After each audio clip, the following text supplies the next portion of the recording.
SpaceX Dragon. That completes the closure maneuver.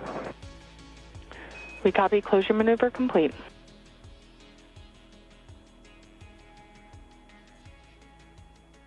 That will move on to 4.041, section 4. We copy and concur.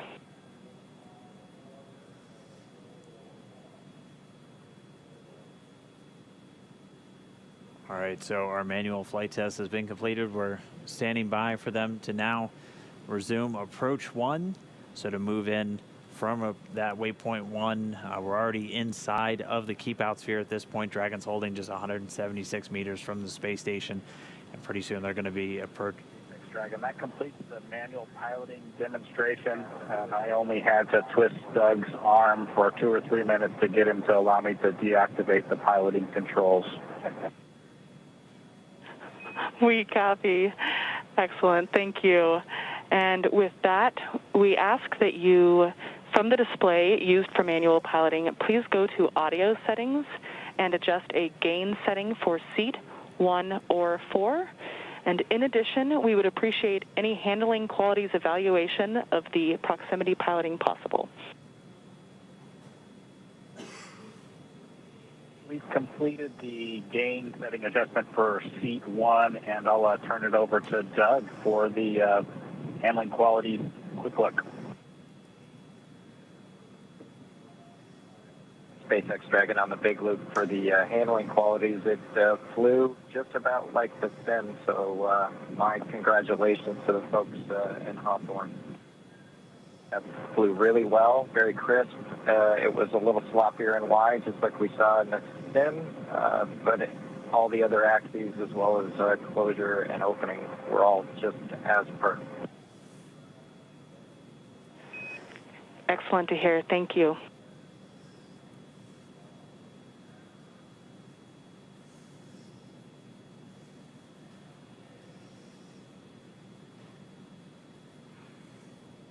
That kind of gives you an indication of sort of how the design process works. You know, Bob and Doug have had lots of opportunities to test this out and sim it and give their feedback. And pretty cool to hear that their sim experience was very similar to what they saw actually on orbit. Just, I think you said 170 meters away from station right now? Yeah, we're just 176, and I imagine as a spacecraft designer, that's exactly what you want to hear, is the way that I trained you in it here on the ground is exactly how it performed once you're there for the real thing. So the second manual piloting test in the books, Bob and Doug putting Dragon through its paces. Now we're time to put it all to where we get to our endpoint. We're ready to get Dragon docked to the International Space Station.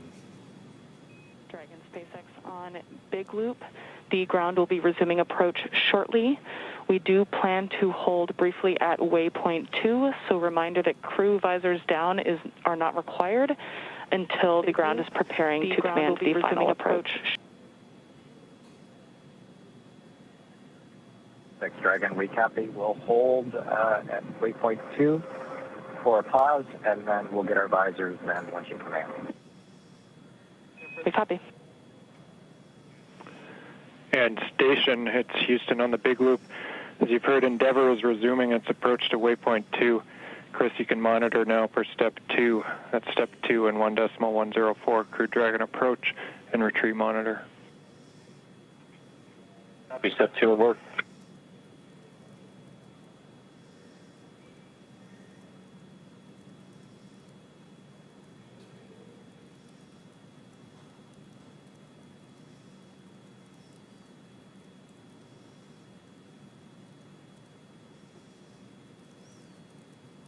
Pretty cool view of the International Space Station from Dragon. This would actually be overlaid, or rather their controls would be overlaid on the displays on top of this view. And we got to see some pretty cool views from behind. Actually, there's a view right there. You can see the station on their displays. Visors up, Doug in the left seat, Bob in the right seat.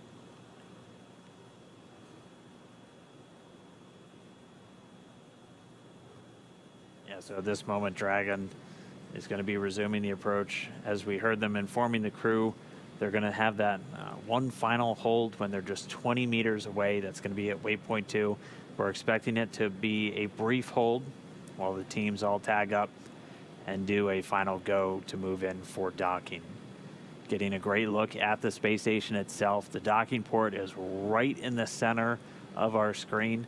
You can see another spacecraft currently docked to the space station, the Japanese HTV spacecraft currently docked to the Earth-facing port.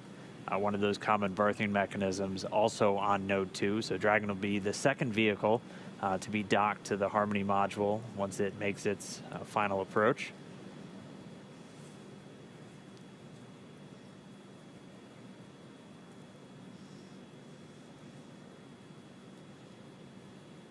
And it's moving in right now. Again, just to give you an idea of how quickly they're moving, they're going at about 0.3 of a meter per second right now. And so if you're having any trouble with that docking simulator online, remember to just slow things down a little bit and your chances will go up exponentially. We just passed 140 meters away.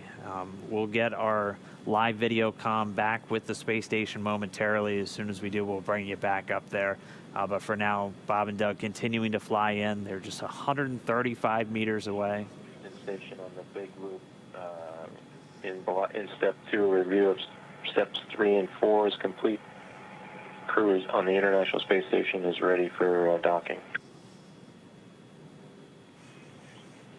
Station Houston on the big loop. We copy the review of 3 and 4 complete. International Space Station ready. Thank you. Expedition 63 Commander Chris Cassidy giving the report. Station is ready for docking. Hola, ¿qué tal amigos de TW News? Les saluda Rosendo Chavarría. Muchas gracias por estar sintonizando esta transmisión completamente en vivo y actualmente pues faltan alrededor de 13 minutos para que la cápsula se acople por completo a la Estación Espacial Internacional. Ya están dando la aprobación y diciendo que todo está listo para esta maniobra, así que vamos a ver durante los próximos 10-11 minutos todas estas maniobras de aproximación a la Estación Espacial Internacional. There'll be a go, no-go poll. The ground teams have worked hard over the past probably years to come up with a set of what we call flight rules. So those are technical constraints, items that we look for, that if any of those criteria were violated, then we have a rule that we've predetermined, gives us guidance to say whether we could approach or not. So far, our vehicle has been very healthy, but technical ground teams will all do their due diligence to make sure that it's still safe to approach. Right, and at this moment, that approach is continuing, still moving in at about 0.3 of a meter per second. Dragon's coming up on just 100 meters away from the space station. So the very top there is the nose cone on the spacecraft, where we've got a cool view. Left side of your screen is the International Space Station. Right side of your screen is Dragon.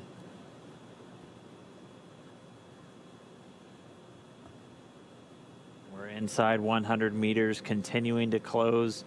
Again, we're going to have a short hold at 20 meters. Teams will just do a final check, and then they'll give Dragon the go. We're expecting it to be pretty brief. We should get to that hold point in just about 4 minutes, moving at our current pace. I think you can see a meatball and an American flag on that on the spacecraft. The NASA logo, of course, referred to as the meatball. I think there was some spirited discussion about the meatball versus the worm during ascent. And you can see those logos. That structure on the fairing structure is actually what the Super Dracos are housed in. Of course, all of those are deactivated now, only used for launch escape during the ascent portion. Nose cone right at the top of the vehicle, and you can see sort of the ceiling surface, those four circular slots right underneath the nose cone within that red ring are the forward bulkhead Dracos. That's what we were using while we were conducting all those burns. The 5 burns to get to this point. Right now, we don't have a reason to use those. We'll only be making small attitude corrections with the service section Dracos. And you can see the service section actually pretty clearly here too. There's a black portion and a white portion sort of separated by a fin. The black portion is solar panels, solar cells that'll charge Dragon's batteries, and the bottom side, the white portion, is actually a thermal radiator that's used to keep the spacecraft nice and cool. Of course, the avionics and the cabin, making sure that Bob and Doug are comfortable inside. It looks like we're getting a shadow cast. We are just 60 meters away, continuing to close in, just about 40 meters to go until we're at that hold point. Should get there in just over 2 minutes. Meanwhile, teams in Hawthorne and in Houston doing their internal go, no go for docking. They're going to get all the teams polled. Once everyone's go, we'll be able to give Dragon the final go ahead for the vehicle to autonomously fly in and dock with the International Space Station. Should be coming up on waypoint 2 arrival in just about 1 minute, 45 seconds. At this point, it'll be 20 meters away from that docking port. The International Docking Adapter number 2 attached to pressurized mating adapter number 2 at the very forward end of the Harmony module. Right there on the, right around the center, you can see the forward hatch. It's got a window in it. You can see a couple of handles, and there's some features that look sort of bronze-ish. Those are the pedals that we were talking about earlier as part of the soft capture system. So pretty wild, too, to see. We're so close that we're getting shadows from the station on Dragon. Wow. And we're getting these views of Dragon's approach from 2 cameras that are right next to that docking adapter. And the movement's a little jarring at times. These cameras are being commanded by a person at the Cronus console in Mission Control Houston, and they send some very basic function commands to the camera, which it then executes automatically. And so they're continuing to follow Dragon in, so we do thank them for their diligence to give us these views of this historic moment as we are just less than 30 meters away from docking. Right above the NASA meatball logo, you can see 3 of the service section Draco thrusters. That's right, 12 in all. So the 4 of those clusters spread around the vehicle, used for a lot of the attitude control and any small translational maneuvers like we just watched Bob and Doug execute with their second manual flight test. Yeah, and actually oriented in a way, too, where if you were to lose some of those thrusters, you still have redundancy and control in those axes. That's part of the reason why they're sort of at the angles that they are. All right, so we should be getting to waypoint 2 right now.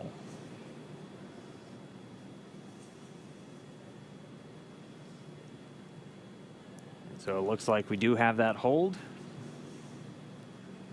Dragon SpaceX on Big Loop. The ground is go for approach 2. We will be enabling the resume shortly. As a reminder, ensure your visors are closed prior to Dragon's departure from the waypoint. And once Dragon is inside the crew hands-off point, retreat and breakout are not permitted. And for your awareness, we have sunset in a little less than 8.5 minutes.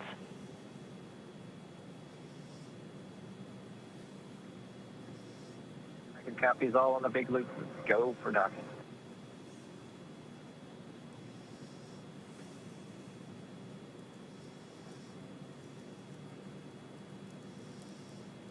So Doug on the spacecraft confirming their go for docking. They're going to put down their visors. Got some instructions there about the crew hands-off point that we had talked about earlier. That's a point where we don't want the crew issuing any commands to the vehicle. It's about just about 2 meters away from the docking adapter. I believe the number is about 1.7 meters. Station Houston on the Big Loop. Houston and station are now go for docking. Chris, you can monitor per steps 3 and 4. 3 and 4 in 1.104 Crew Dragon approach and retreat monitoring. Copy steps 3 and 4. Next Dragon on the Big Loop. Our visors are down. Copy, visors down.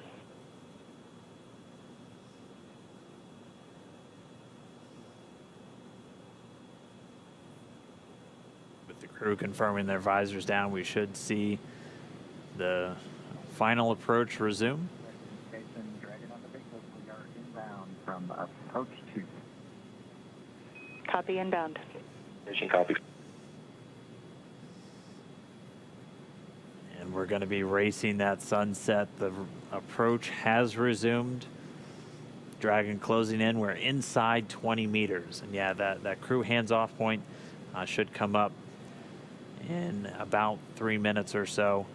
Right before we get that final docking, it comes about 20 seconds prior, or just about 2 meters away from the station still. And that's just the crew not issuing any abort commands. At that point, it would be too late.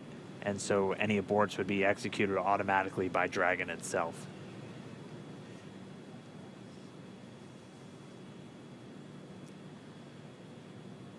So we're closing in at less than 1/10 of a meter per second at this point.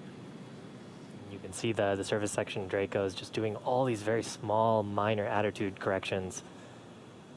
Really, the autonomous docking system at work, making sure that the vestibule and the soft capture system is lined up with IDA2.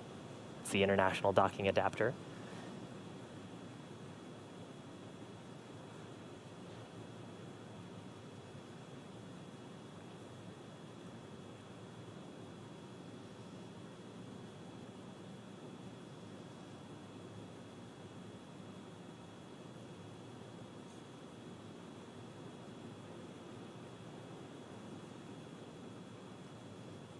You can see much more clearly there the hinge mechanism for the nose cone. Those 4 black circles are the forward bulkhead Dracos, not to be used at this time. And then, of course, the pedals of the soft capture system. Wow.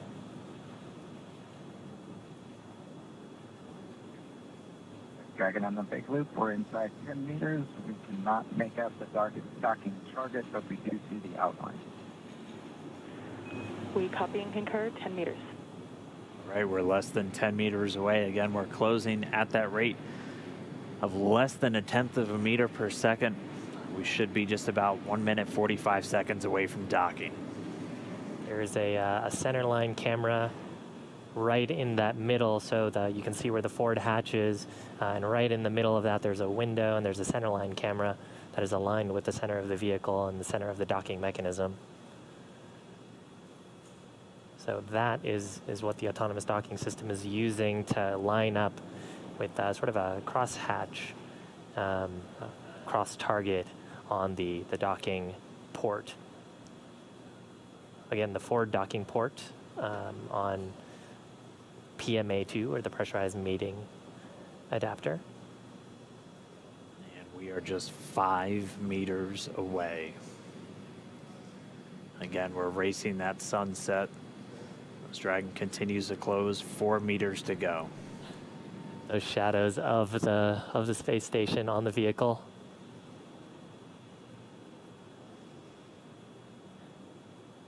Yeah, you can actually see the centerline camera pretty clearly there, sort of with the contrast of the sun right now.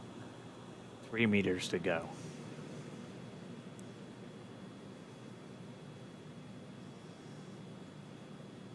Two meters.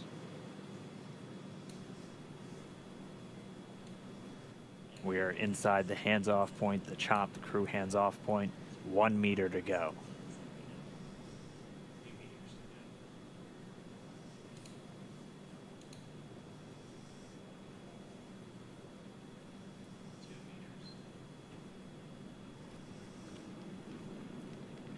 Soft capture complete. Dragon and SpaceX. Soft capture confirmed. Stand by for retraction and docking.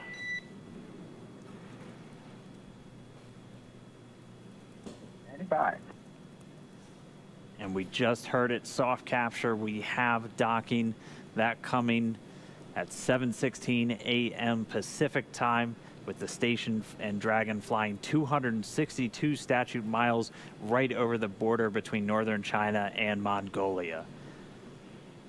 You saw a little bit of motion there of Dragon. That was that relative motion that the soft capture system is damping out. once that motion is clear, then the soft capture system will be retracted, and Dragon will go for hard capture.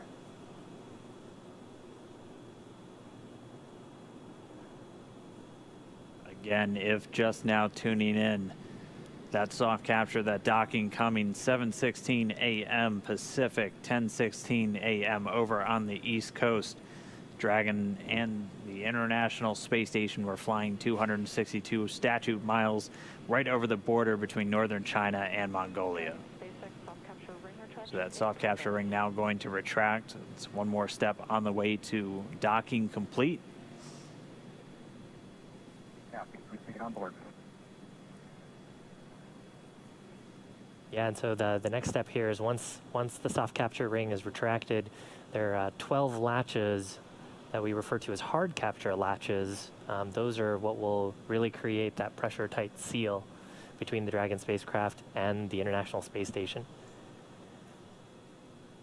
So once soft capture is complete, and I believe we'll get that call from our core here, Anna, then we'll get confirmation of hard capture, and the crew, of course, aboard have this information on their displays, so they'll also see indication of hard capture complete. And once those two steps are done, then that's docking complete. That's right, and we're expecting to hear some words from everybody. A pretty monumental moment. I mean, for Doug Hurley, he's returning to where he last docked almost 9 years ago on the very last space shuttle mission, now commanding the very first commercial spacecraft to deliver astronauts to the International Space Station. That's got to be cool for them. They've mentioned quite a few times that they're best friends, our favorite dads in space, as we've been calling them. This has got to be really cool for them. It's got to be really cool for their families too, watching this.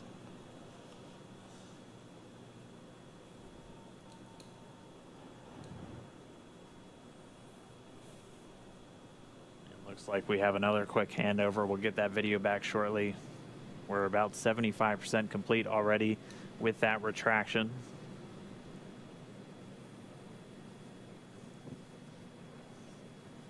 Once that retraction is completed, we'll keep an eye out for the 12 ready-to-hook indicators. Once those are ready, those 12 hooks will begin to engage, and that'll securely attach Dragon to the International Space Station. Hola, ¿qué tal amigos de TEDUB News? Les saluda Rosendo Chavarría. Es un gusto para mí poder compartir este momento y esta transmisión con ustedes, y les informo que hace 4 minutos la misión de Minutos de SpaceX se acopló exitosamente a la Estación Espacial Internacional, incluso unos 14 minutos antes de lo previsto por parte de SpaceX y la NASA. Estamos a la confirmación de que ya se pueda abrir las compuertas y que estos dos astronautas estadounidenses que salieron precisamente desde el territorio de Estados Unidos puedan ingresar ya a la Estación Espacial Internacional. Les recuerdo compartir la transmisión y estar al pendiente de los próximos minutos para ver qué se desarrolla. So we see those ready to hook indicators are lighting up green, so we should be just about to step into those 12 hooks beginning to engage to get that secure mate between Dragon and the International Docking Adapter on the space station. Wow, right now those two vehicles are flying together. They are attached to each other.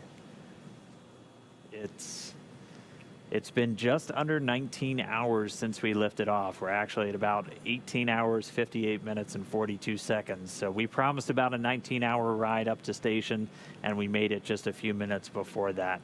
They were able to dock a few minutes ahead of schedule. We were tracking them to still take about another 10 minutes, but able to step through all of their burns about 16 minutes ahead of schedule and get us to where we are now.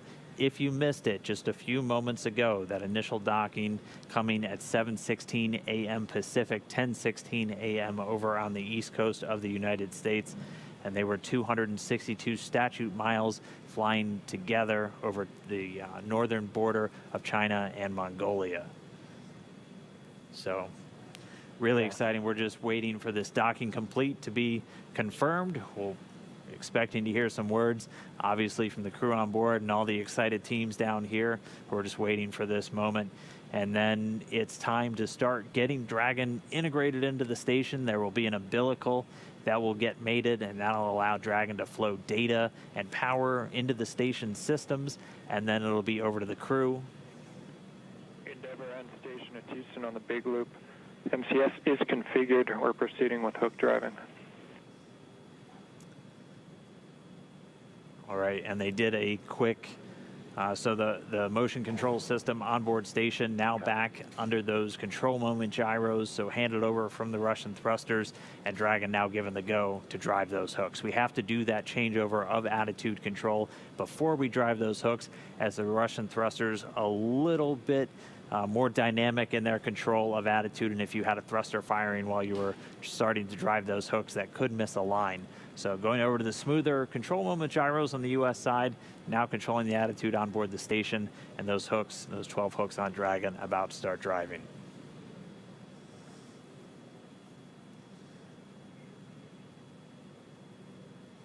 Right now, Dragon and ISS attached, just flying off the east coast of China, just underneath Japan.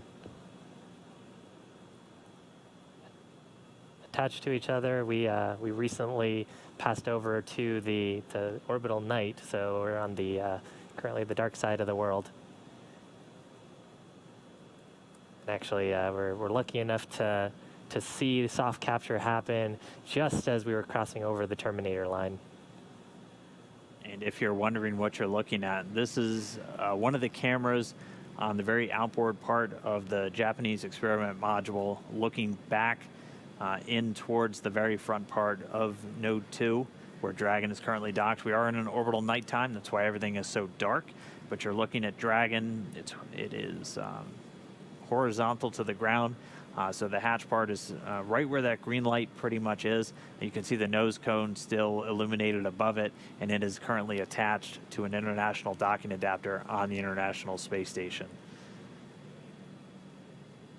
And inside that capsule are Bob Behnken and Doug Hurley, first astronauts to fly on a privately developed vehicle up to the International Space Station. Both test pilots got to do some fun tests today. Have a few more steps before they can actually get aboard and ingress to the International Space Station. And that's what we heard over the big loop, that transition, which allows us to then proceed with hard capture. And we're seeing the first set of hooks, so the first 6 out of the 12 are now closed, 6 more to go. Again, there are 12 of those along the ring. And that helps us ensure that we have an airtight seal. It is vacuum around them right now, so we want to make sure we're keeping all of that valuable life support in the vehicle. Now the combined ISS Dragon vehicle.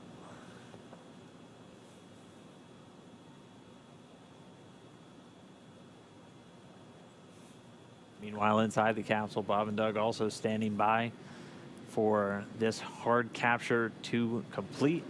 And once we have that docking complete call, they'll be able to start stepping through a number of procedures to get them ready to move into the International Space Station. They'll get the go-ahead to doff or get out of their suits, and then they'll have some activities on the Dragon side to prepare for the hatch opening.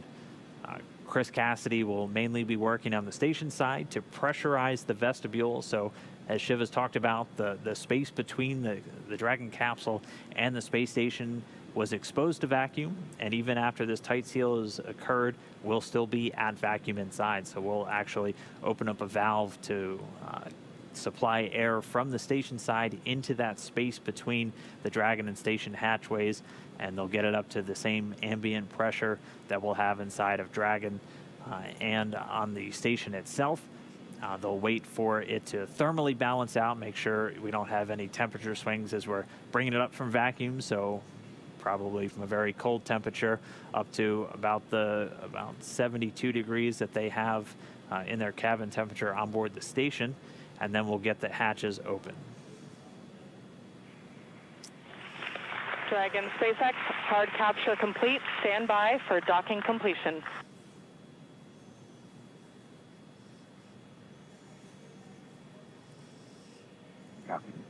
And now that hard capture is complete, so that's confirmation of those 12 latches to create that airtight seal.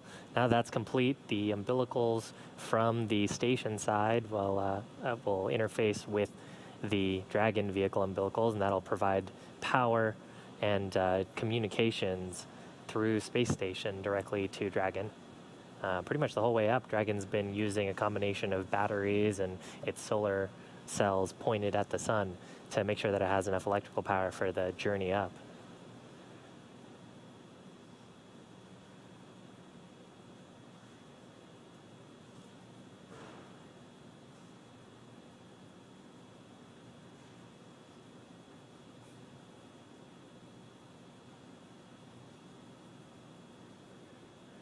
And we're just standing by now for that umbilical to get mated, and that's going to, again, as Shiv was just saying, start the power and data transfer between Dragon and the space station. They've been transmitting data through RF radio frequency on the way uphill, and during the final approach, this will give a hard mate, basically a wired LAN connection between the Dragon spacecraft and the International Space Station itself, and then also being able to draw power from the station systems using those great big solar arrays that are used to generate all of the electricity for systems on board the station.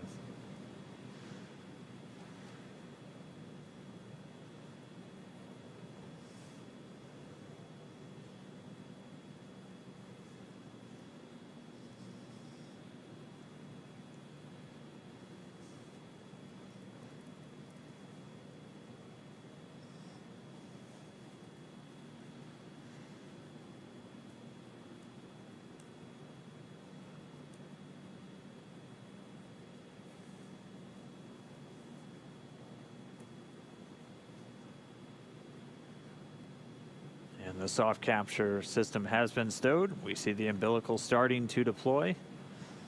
About 40% of the way so far, going pretty quickly. Should just take a couple more seconds until we're all the way connected. And then we should be getting that docking complete call out from the core here in Mission Control, SpaceX and Hawthorne.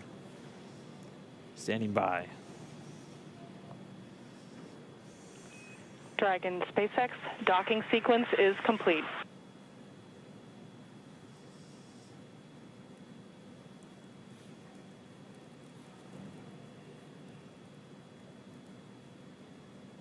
Dragon, we copy docking complete. To say that it's been a real honor to be just a small part of this 9-year endeavor since the last time the United States spaceship had docked with the International Space Station. We have to congratulate the men and women of SpaceX at Hawthorne, McGregor, and at Kennedy Space Center. Their incredible efforts over the last several years to make this possible cannot go overstated. I'd also like to thank Kathy Leaders and her team of the Commercial Crew Program of NASA. An outstanding job by everyone. Last, I'd like to thank the men and women of the National Aeronautics and Space Agency. This is an incredible time to be at NASA. 3 new vehicles to be flown, continuing mission in low Earth orbit, and then to the moon and Mars. We thank you again and congratulate you.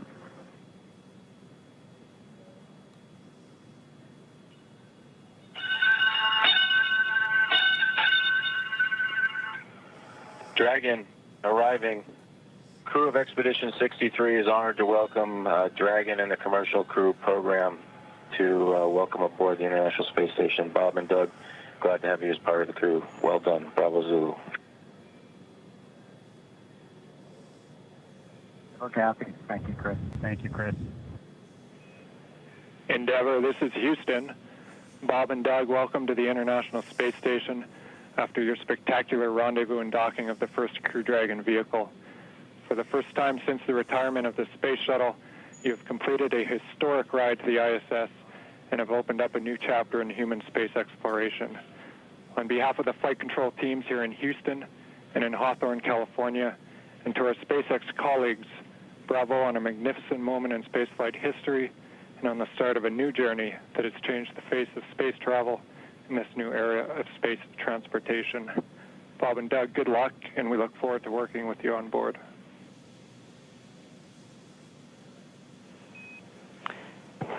Dragon SpaceX,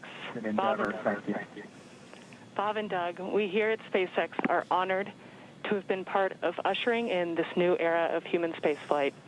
On behalf of the SpaceX and NASA partnership, congratulations on a phenomenal accomplishment and welcome to the International Space Station.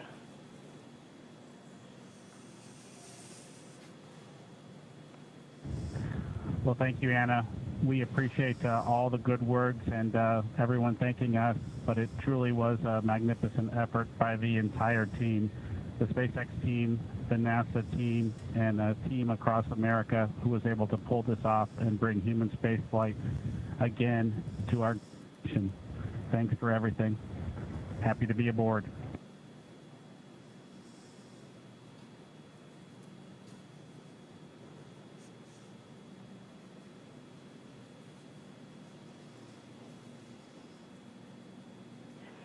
And Dragon SpaceX, with that, ground will be enabling hardline power and comm connection shortly.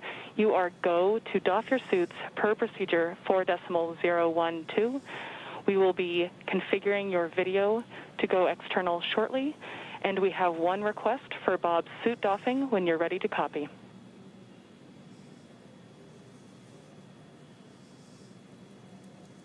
We copy all. Go ahead for Bob's suit. During your approach suit leak check, we noticed Bob's suit pass with a lower PSID than his previous vehicle and O&C checks. We still had plenty of margin to support you in a depress, but in order to rule out potential hardware issues, when Bob is doffing, after he opens his structural zipper, check all 3 bladder zipper heads to see if any are partially closed.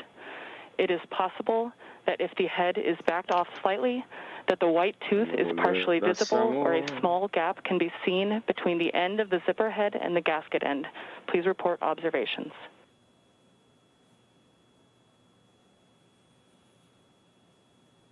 Copy. Bob will take a close look at his zippers when he doffs, and he'll get doffing first, so we'll let you know as soon as we see something or if we see something. Great. Thank you so much.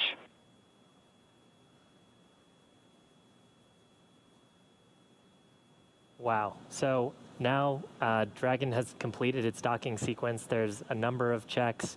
That was an absolutely historic moment. And in spite of that, the ground team's getting right back to business, talking about the suit performance. Just let us know when the interior cameras are secured. On Dragon to Gotta ground, turn we the will. cameras off first before we can get them out of their suits. Absolutely. So spacecraft is now docked. They've got several tasks that they're going to need to be able to do. While we're waiting for those tasks to happen, we're actually going to take a short break. But if, in case you just missed it, the Dragon spacecraft is now docked to the International Space Station, docked at 7:16 a.m. local time. Yep. Bob and Doug are at the space station.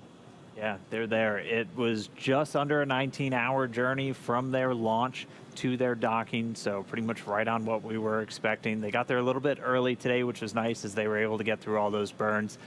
But they're docked. It's going to be a little while. They have to do that vestibule pressurization, and then they'll have to do some leak checks. Dragon on Dragon to ground for Bob. I've got both structural zippers on my gloves lowered, and I do see white teeth visible on both sides. It looks like a full white tooth. I'll give you an update once I get to the leg zipper. Copy. White teeth on both sides, and we'll await your next status. So the crew right now just going through some checks of their gloves. They're about to get out of their suits. That'll be the first step for the crew on board Dragon. For the crew on board station, Chris Cassidy is going to start getting that vestibule pressurized, and then they're going to do leak checks. So they're going to be actually taking atmosphere from station, putting it into that vestibule, and then once we get all the leak checks done, things are thermally stabilized, it'll be time for hatch opening. We'll be able to see Bob and Doug get into the space station for the first time from on board the Dragon spacecraft. And again, for Doug Hurley, this is the exact port he was at almost 9 years ago when he was on the very last space shuttle mission, and now he's commanding the first commercial vehicle to dock with the International Space Station. I think that's going to do it for us in Hawthorne. We're going to give you into the very capable hands of Gary Jordan to take you through the rest of the hatch opening. We're going to be watching from here and following along. We can't wait to see these crew members on board the International Space Station. Thank you for everybody who tuned in. Hola, ¿qué tal amigos de Todo News? Es un gusto para mí poder compartir esta transmisión también con mi compañero y amigo Andrés Castillo. Y pues justamente acabamos de ver cómo la misión de SpaceX y la NASA se acaban de acoplar. Andrés, tus impresiones.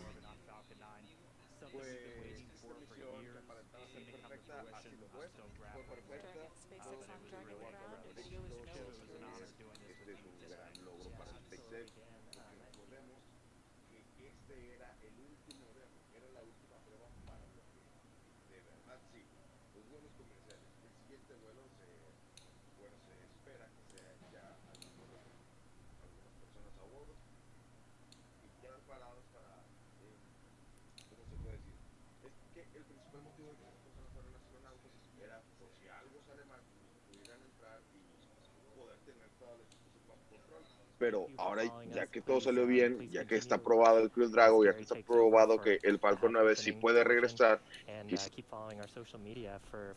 sigue el probarlo con personas pues como tú, como yo. Así que me emociona mucho el pensar que bueno, imagínate que nos hable Elon Musk por Twitter: oye, Rosendo, ¿no quieres ir a la Estación Espacial? Entonces, ¿cómo van a hacer la selección de estas siguientes 7 personas? Si no me equivoco, el siguiente vuelo ya está vendido, los siguientes 7 asientos.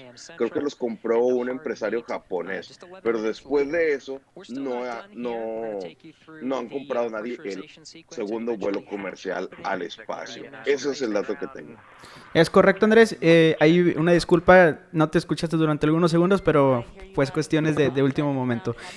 Agradecemos mucho a todos los que están interactuando a través de las diferentes plataformas en las que estamos transmitiendo: Todo News, Todo Social, Todo Geek, y también en Todo News a través de YouTube. Muchas gracias a todos por sus comentarios y por estar durante los últimos minutos pues al pendiente de todo lo que ha estado pasando respecto a esta misión Demo 2 de SpaceX en conjunto con la NASA. Te comento, Andrés, y a todos los que nos están viendo, que la misión o el acoplamiento pues se adelantó algunos minutos, aproximadamente 15, 14 minutos, esto antes de lo previsto. Estábamos esperando que alrededor de las 9:30 hora del centro de México pues hiciera la primera aproximación y atracara en la Estación Espacial Internacional.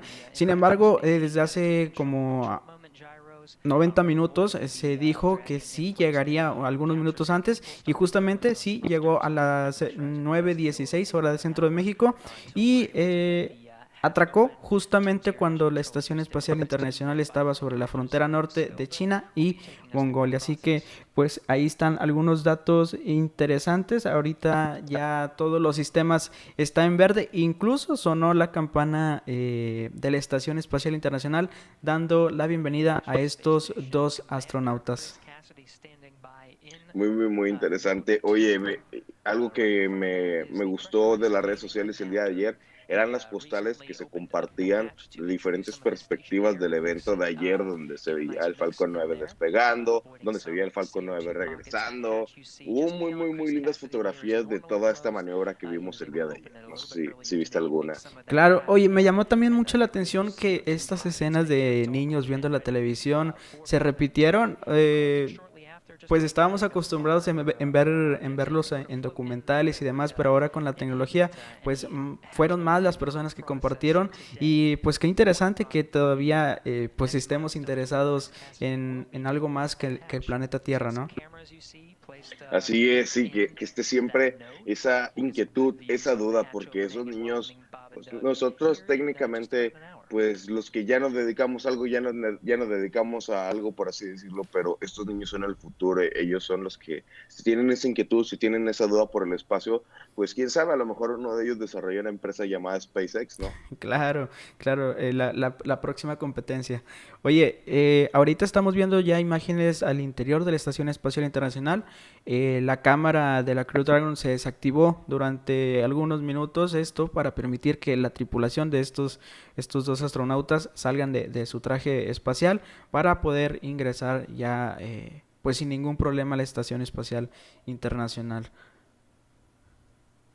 Así es. Oigan, y si no me equivoco, yo el dato que tenía el día de ayer es que esta misión de ellos en la Estación Espacial iba a durar 210 días. No sé, ahora sí que si es correcto eso o si la misión se ha visto modificada. Según yo eran 210 días lo que ellos van a estar en la Estación No Espacial. hay un tiempo estimado. La primera etapa de la misión contempla 90 días. Sin embargo, todavía están viendo las posibilidades de si se acorta el tiempo, si se alarga un poquito más, pero es dentro de ese periodo. No hay alguna confirmación exacta de qué día estaremos viendo a la Crew Dragon regresar para completar finalmente esta ansiada misión. Sí, muy llamativo. Por mientras, pues qué increíble, ¿no? Disfrutar de este tipo de experiencias. Lo más llamativo de esta misión, se lo recordamos a todas las personas, era el piloto automático, sí, solo súbete y disfrútalo, Claro. dame la información de que todo está en verde y disfruta del panorama, disfruta del viaje. Y ahora sí que ayer, de hecho, veíamos imágenes entre la comparativa de la cabina del Apolo 11 Ahí, y el Crew Dragon 2. ahorita se fue la Estaban señal, increíbles. se fue la señal de video, es una falla de origen, así que no se preocupen, en cuestión de, ahí está, están tratando de recuperar la señal, son cuestiones técnicas que pues está fuera de nuestras manos, así que, perdón Andrés, continúa. Así es, entonces era muy notoria la diferencia entre todos los instrumentos que debían de manipular en el Apolo 11 a los instrumentos que deben de ver en el Crew Dragon. Dos cosas muy diferentes. El estar manipulando y operando a simplemente confirmar que todo esté bien. Son cosas muy importantes de los que vimos en esta última misión. Sí, incluso momentos antes de atracar hicieron una prueba manual de los sistemas para ver si es que estaban funcionando, porque pues verdaderamente no los habían tocado, así que se prepararon por si había ahí alguna situación. Sin embargo, al parecer todo resultó perfecto y pues sí, ya estamos a la espera de que se integren a la tripulación de la Estación Espacial Internacional. Un verdadero éxito para SpaceX, para la NASA y pues para toda la industria que busca imponer una nueva modalidad en esto de los viajes al espacio, ¿no? Así es, va a estar muy llamativo qué es lo que sigue, porque no creo que los vuelos comerciales nos estén mandando a todos a la Estación Espacial Internacional. Probablemente tengan que hacer alguna otra estación de clase turista, alguna otra estación para estos vuelos comerciales. ¿Qué es lo que sigue? ¿Cómo se va a empezar a trabajar? Yo no recuerdo o no he investigado el dato de cómo se construyó la Estación Espacial Internacional, pero ¿qué tanto ha avanzado la tecnología como para permitirnos, no sé, construir en el espacio y hacer la otra estación ahí mismo? ¿O qué es lo que va a suceder? Hay muchas posibilidades. El cielo antes era el límite y ya estamos en el espacio, así que no sabemos a ciencia cierta cuál vaya a ser, cómo se van a estar dando las cosas, pero eso es lo que nos va a tener entretenidos muy buen rato. Vamos a estar atentos a ver qué es lo que sigue, cómo lo van a estar desarrollando y qué va a pasar con esta comunidad en el espacio. Claro. Andrés, quiero agradecer a todos los que están al pendiente de las diferentes plataformas de Tu News. Muchas gracias por estarnos siguiéndonos y por estar al pendiente de todas las noticias y actualizaciones. Y justamente aquí, pues la captura suave le llaman, o el atracamiento fue precisamente, como comentaba, a las 9:16 a la hora centro de México, y posteriormente el acoplamiento confirmado fue a las 9:30 Y pues por ahora se está presurizando el vestíbulo para recibir a los astronautas y estaremos viendo la escotilla ya completamente abierta para que ingresen los astronautas dentro de la próxima hora. No hay un tiempo estimado, sino pues toca esperar. Yo creo que pues los comentarios van a sobrar durante los siguientes semanas, los siguientes meses. Probablemente nosotros nos despedimos en los próximos minutos. Sin embargo, vamos a dejar completamente en vivo la transmisión para que ustedes puedan estar al pendiente de todos los detalles sin ningún tipo de problema. Andrés, ¿algo más que quieras comentar al respecto? Nada, agradecerles a todos los que han estado viendo aquí Todo News. Esperemos que ya estén siguiendo la página, estén al pendiente, porque aquí también van a encontrar toda la información y todas las noticias de cómo se va a seguir avanzando en esta misión poco a poco y muchas otras cosas más. Y gracias a ti por la invitación. No, por nada, Andrés. ¿Dónde te podemos encontrar? Sabemos que compartes cosas muy interesantes ahí en redes sociales. Así es, en Instagram vayan y síganme como Andrés Amelius con H, tal y como está apareciendo abajo en este momento. Ahí quedó la información. Amigos de Todo News, verdaderamente muchas gracias. Soy Rosendo Chavarría, formo parte de Todo News. Somos un gran equipo que estamos al pendiente de ofrecerle la mejor información que usted necesita saber diariamente. Así que le agradeceríamos bastante el seguirnos en las diferentes plataformas. Estamos en todos lados como @TodoNews y un servidor a través de diferentes redes sociales, a través de @RosendoCHV. Vamos a continuar con esta transmisión que está ofreciendo la NASA. No hay tiempo estimado para que se abra la escotilla, pero será dentro de la próxima hora. Vamos a dejar la transmisión abierta y agradecemos mucho su preferencia. Que tengan un excelente domingo y a esperar las actualizaciones a través de nuestro sitio web www.todomnews. Hasta la próxima.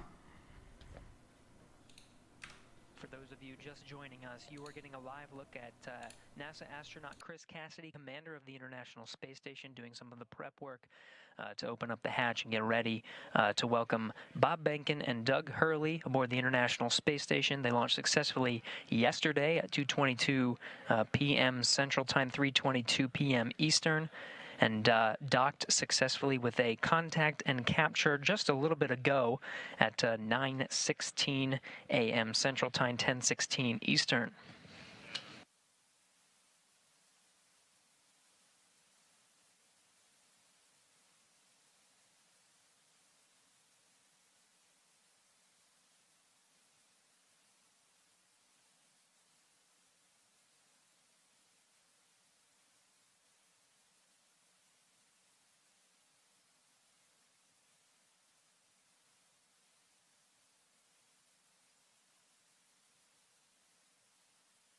Now, some of the milestones to get that hatch open have already taken place. First, attitude control for some of the docking sequence for the initial contact and capture. Attitude control was on Russian thrusters.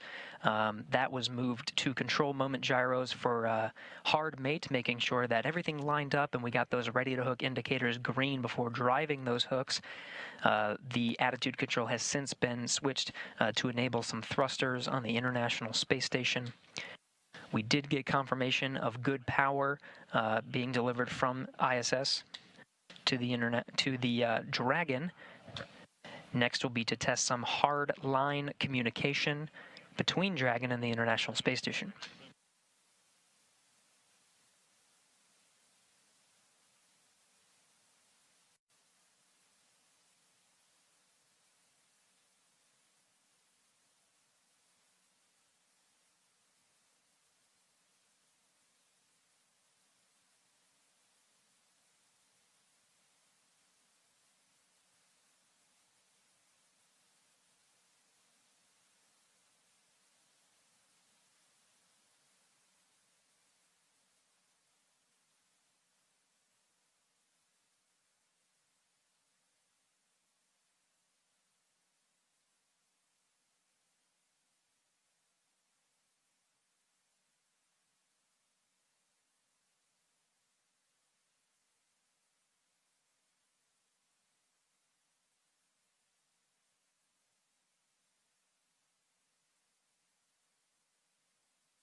Dragon and station. It's Houston calling on the big loop. We're prepared and getting ready to transition the comm system to hardline, at which time we're going to do a couple comm checks. We just want to make sure everybody's on board with that and aware. So Dragon, first, maybe let me know if you hear this and if you're go with that plan.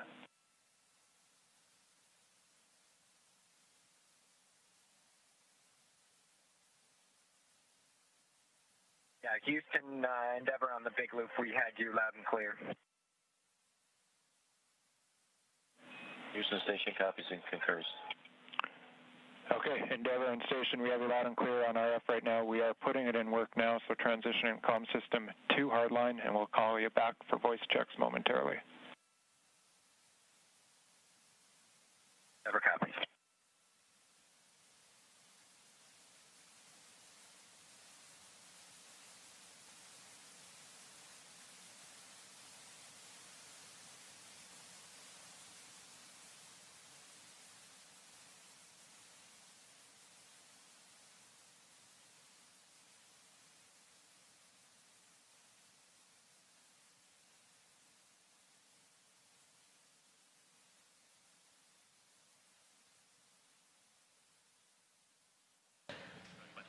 This is Mission Control Houston. The voice you just heard was Capcom Joshua Kutrick from here in Mission Control Houston, relaying through the big loop that's integrated communications with Dragon and the International Space Station, just taking us through those procedures until we get to hatch opening.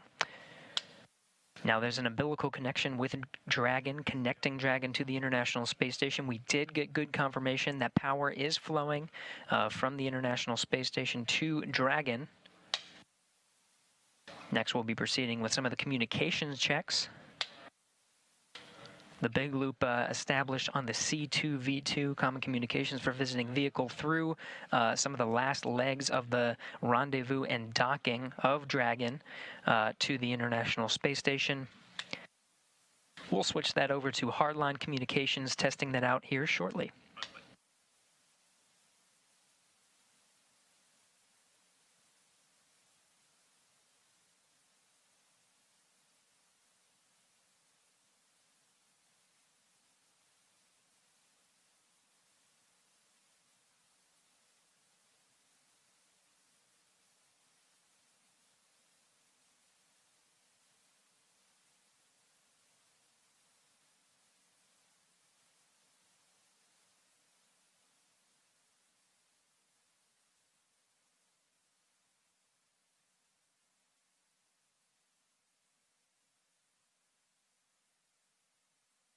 We're going to get some good views of station today. You see Chris Cassidy working inside node 2. Just on the other side is the hatch.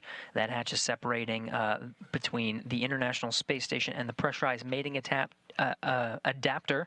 One more hatch to go after that. That hatch opens up to the Dragon hatch with Bob Benkin and Doug Hurley on the other side. Just surrounding Chris Cassidy from this view, you can see a series of cameras. We're going to get some great views from Node 2 there on the left, a couple of high-definition cameras on the right, a 360 VR camera. Part of an initiative to engage viewers and provide views that from the International Space Station that have never been seen before. We'll get to see some of those 360-degree views later after they're configured and stitched on the ground, now being recorded during this historic moment today, May 31st, 2020.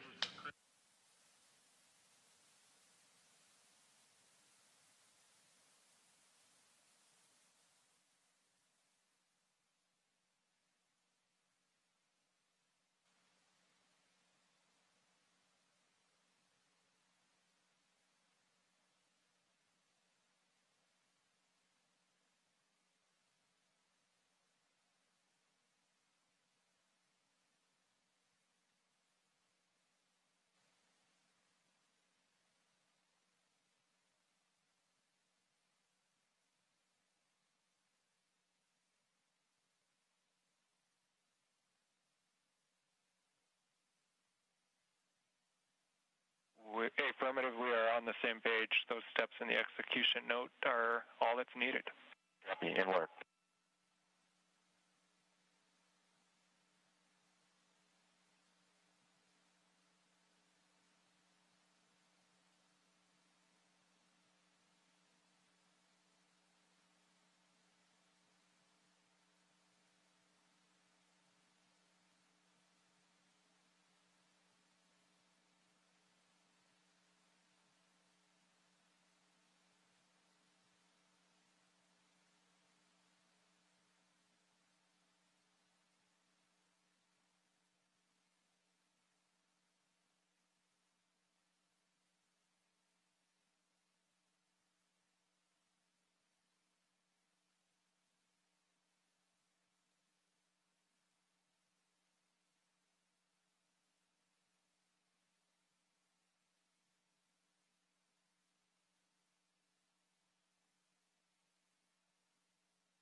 You're getting a live look at Chris Cassidy aboard the International Space Station. Just in front of him is that 360-degree camera.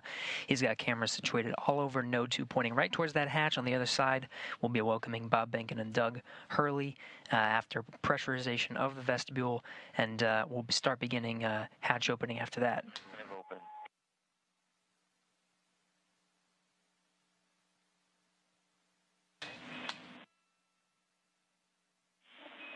Yeah, we copy MPEV open, Chris.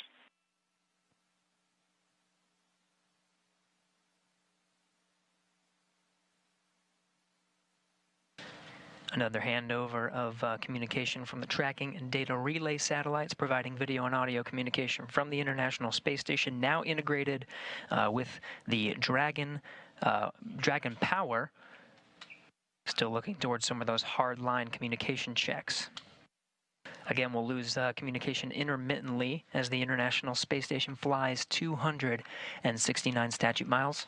Station Houston on 2 for Chris. We're go for open on the Node 2 forward hatch.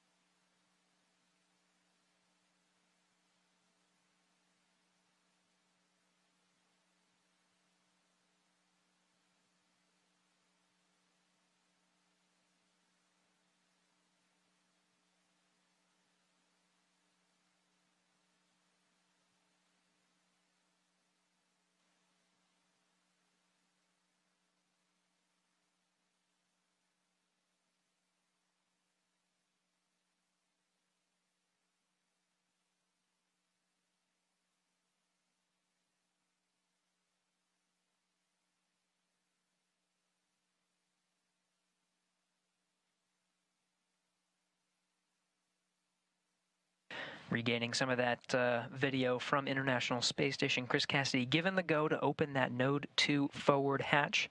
Again, he opened it a little bit earlier today to allow some of the station air to mix into the pressurized mating adapter. There it is.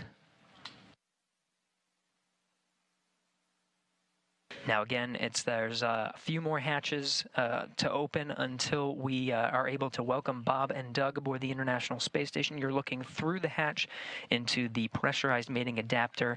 There's another hatch down there through the pressurized mating adapter that opens up to the International Docking Adapter. Houston at 3, hey Josh, there was zero on DPDT, and the Node 2 forward hatch is open.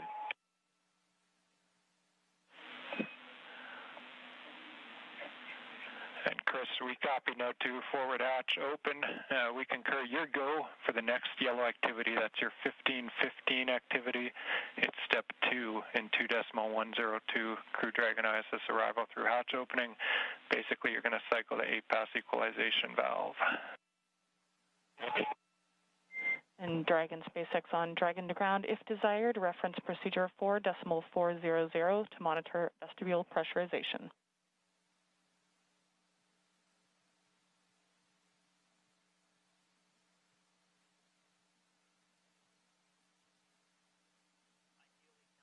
And copies for small.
SpaceX Dragon on Dragon to ground.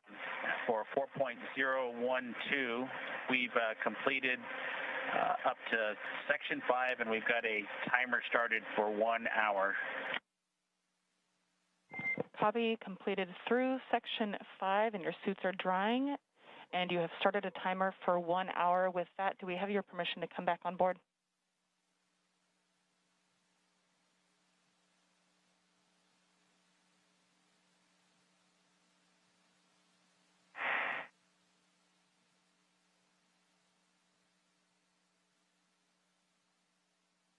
Get you back on board.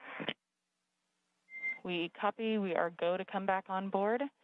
And with that, you are go to perform sections 1 through 3 of 4.400.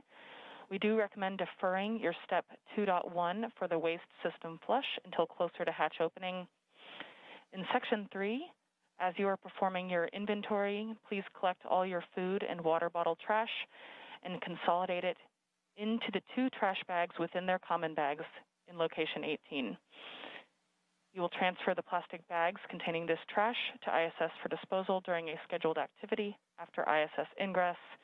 And do note that you are welcome to defer this inventory until after you eat your meal that is scheduled for right about now.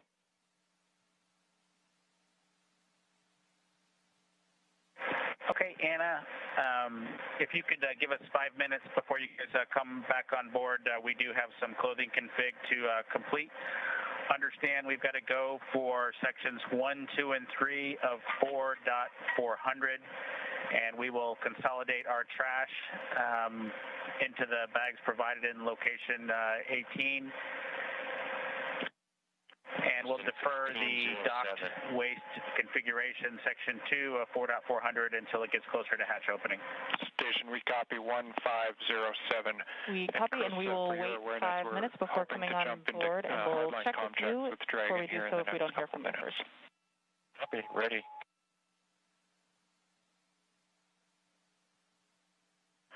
Thanks, Anna.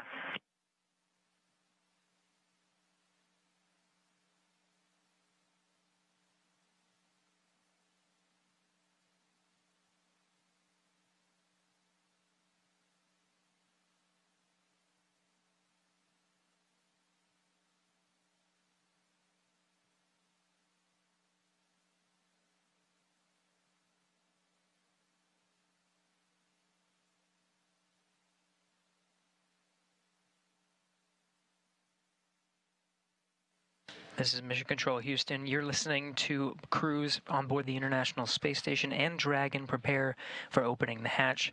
You're seeing Chris Cassidy aboard the International Space Station already opened the hatch to the pressurized mating adapter just below that hatchway you see at the center of the screen here. On the other side of the hatch is the hatchway to the International Docking Adapter. On the other side of that, the recently docked Crew Dragon.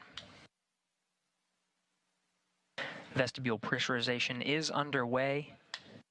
This will equalize the pressure between Dragon and the International Space Station. Once it does come up to pressurization, it will take some time to equalize that pressure because of the temperature difference in the vestibule. Just take some time to stabilize. Dragon, Endeavor, it's Houston.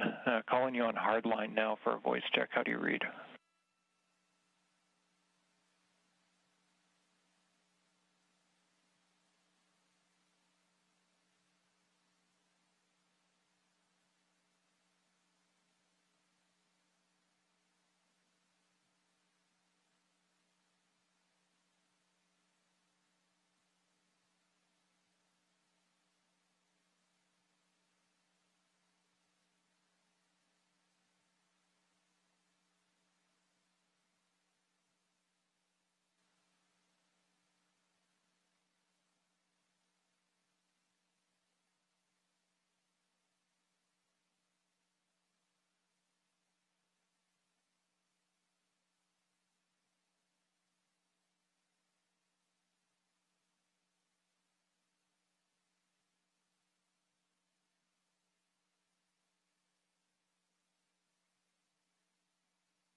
Endeavor, it's Houston calling. Space to ground 2 via hard line now for a voice check. Do you read? Houston, clear. Dragon voice check. How do leaders? Counting 1 to 1, 1 2 2, 1 2 3, 1 2 4, 1 2 5.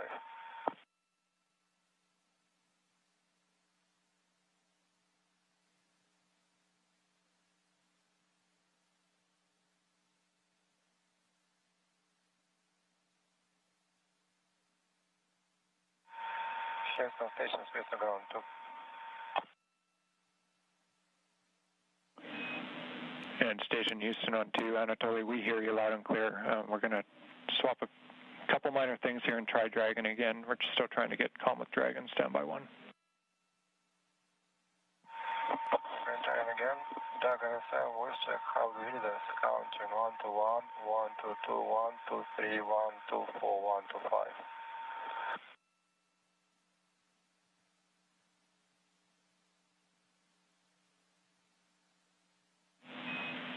And Station Houston on 2. Everybody, we'll just stand by for a few minutes. We're going to try to raise Dragon by another means. Stand by.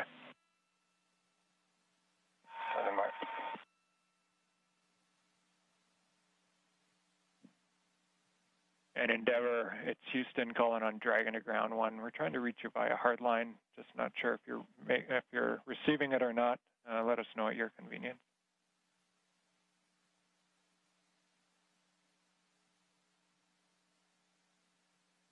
And Houston from Endeavor, we're hearing quite a bit of echo on the other loop that appears to be connected. It's unintelligible, but we do have you loud and clear on the Dragon to ground. And Endeavor, Houston on Dragon to ground. Thanks for that. Very helpful. We'll take a look, and we have you loud and clear on Dragon to ground as well. So we're gonna continue to work it and try to give you a call back in the next few minutes on hardline.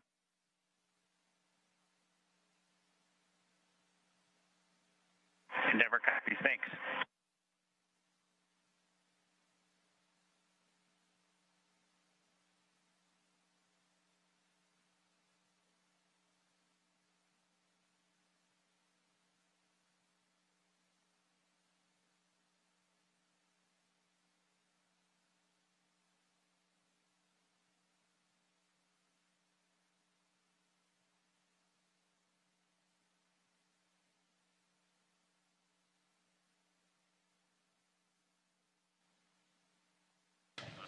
This is Mission Control Houston, working through the steps to pressurize the vestibule. We did have confirmation that vestibule pressurization was underway.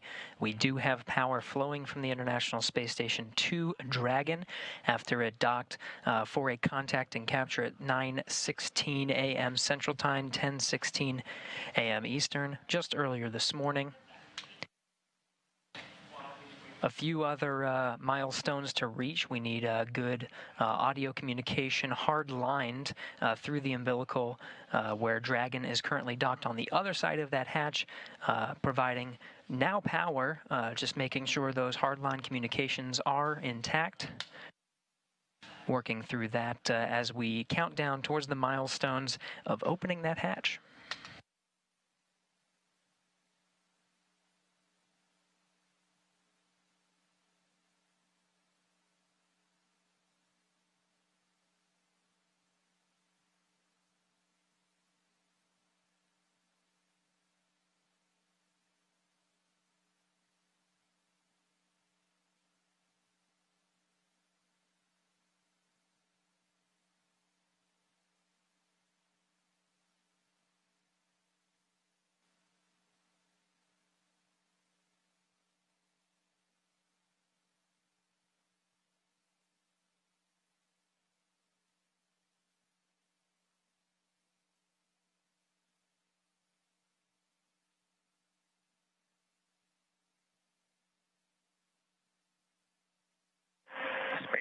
Dragon on Dragon to ground. Go ahead. Yeah, and in section 1 of 4.400, The tablet state of charge are 66 for Doug's and 32 for mine. Copy. 66 for Doug, 32 for Bob. And do we have your permission to come back on board with video now?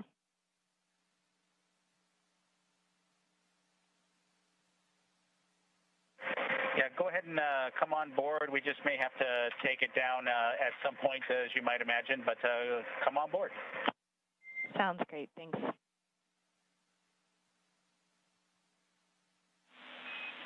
Station Houston on 3 for Chris. Your convenience, but just an update on the comm status.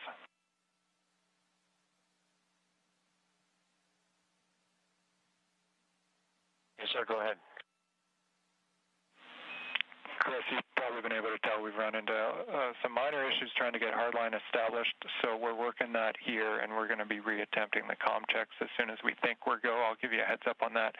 And then regarding stuff, just get aheads, I was going to pass along to do the teardown from steps 3 and 4 in the approach monitoring, but I just saw it go gray, so have you done that already?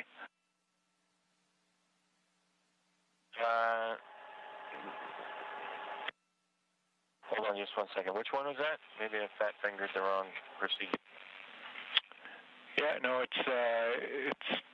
subtle. So it's in the execution note for Dragon approach monitoring, as we were monitoring Dragon earlier in the day. Down in the execution note are the teardown steps. I'm here in the cupola right now. I'll take care of it. It's not gray, but momentarily will be. Sounds good. And I'm also hearing on that we have done on the ground steps 1 through 4, so it's just 5 and 6 left for you in that teardown procedure.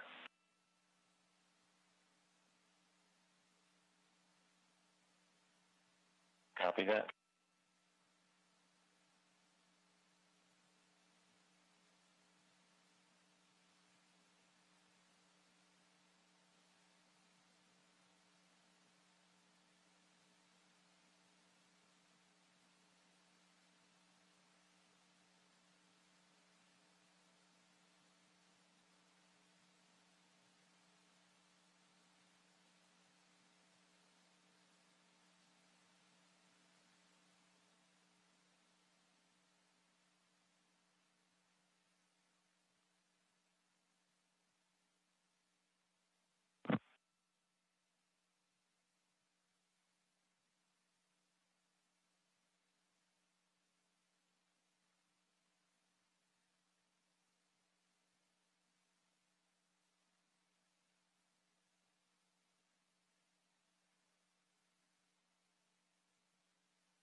Touchdown 3, steps 5 and 6 are complete in the teardown. Copy, Chris. Thanks for that. And just about to hit the button and reattempt the hardline checks with Dragon. Okay, copy. Endeavor, it's Houston calling via hardline voice check. How do you read?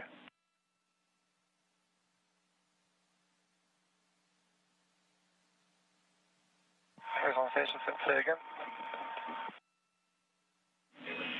And station standby, Endeavor. This is a call for Endeavor via hardline voice check. How do you read? Houston, Endeavor, completely unreadable. It's skipping pretty badly.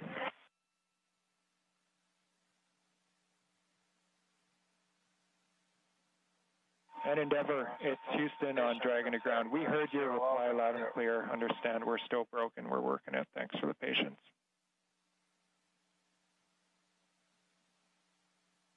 We got you, Josh. That's exactly the case. Thanks.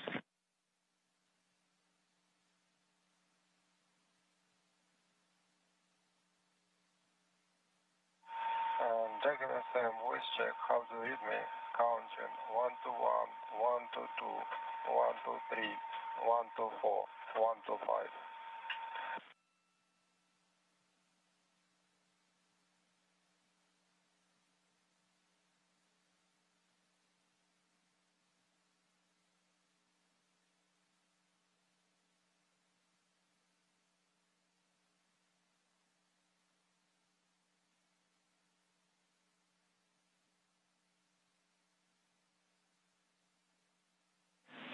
And station on 2 for Anatoly. Anatoly, we're hearing you loud and clear in Houston. We seem to have an issue still with COM 2 Dragon, so we'll just have you stand by. We'll let you know when we're ready to retry. Thanks for your patience. Okay, call me on Space Ground 1, please.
SpaceX Dragon on Dragon to ground for a timeline tag up.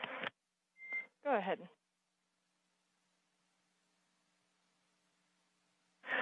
Yeah, Anna, we're managing the collection of the used water bottles and other items as well as our meal, and just looking to understand a little bit better how closely we're to hatch opening or another timeline milestone. We're kind of running to the end of the tablet here with meal 5 that started about,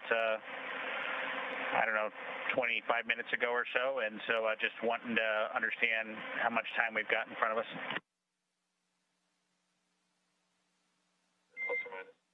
In Dragon SpaceX, we estimate we are about an hour to Dragon hatch opening.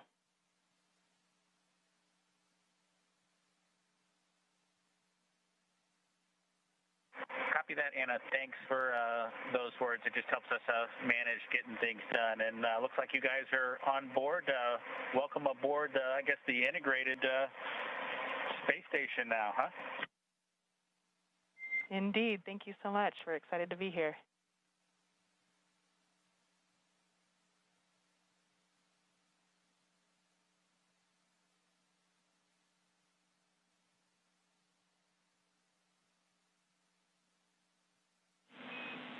Endeavor, Houston calling over hardline for a voice check. How do you read us now?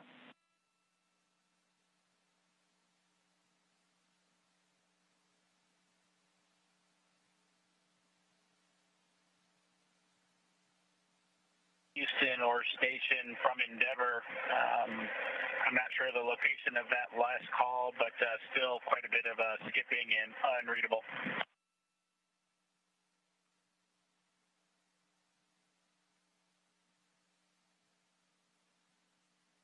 And Endeavor, it's Houston, loud and clear on Dragon to ground.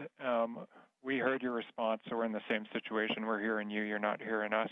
We have one more troubleshooting item that we're going to put in work now, so we'll give that a try and then maybe call it for the day. We'll let you know.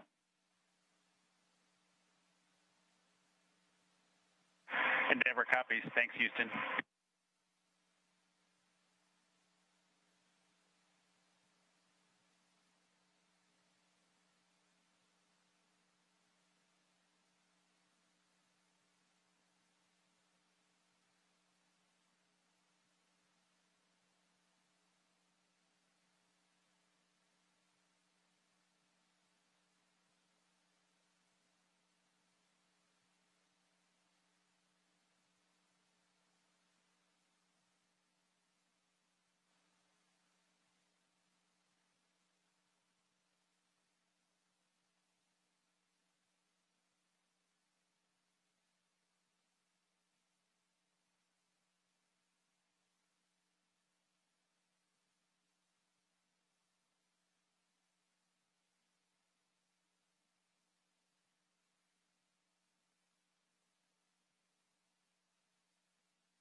Endeavor, Houston calling via hardline for a final voice check. Do you have us now?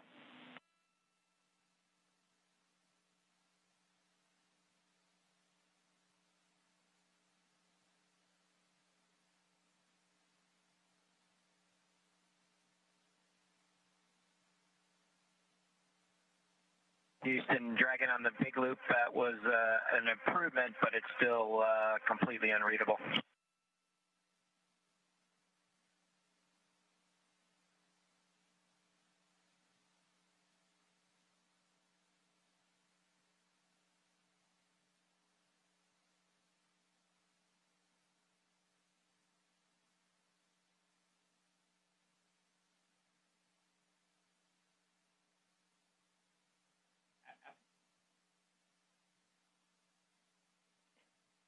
And Endeavor, Houston, on Dragon to Ground 1, we're still hearing you 5x5. Understand it was slightly improved. Were you able to read me at all, or is it unuseful?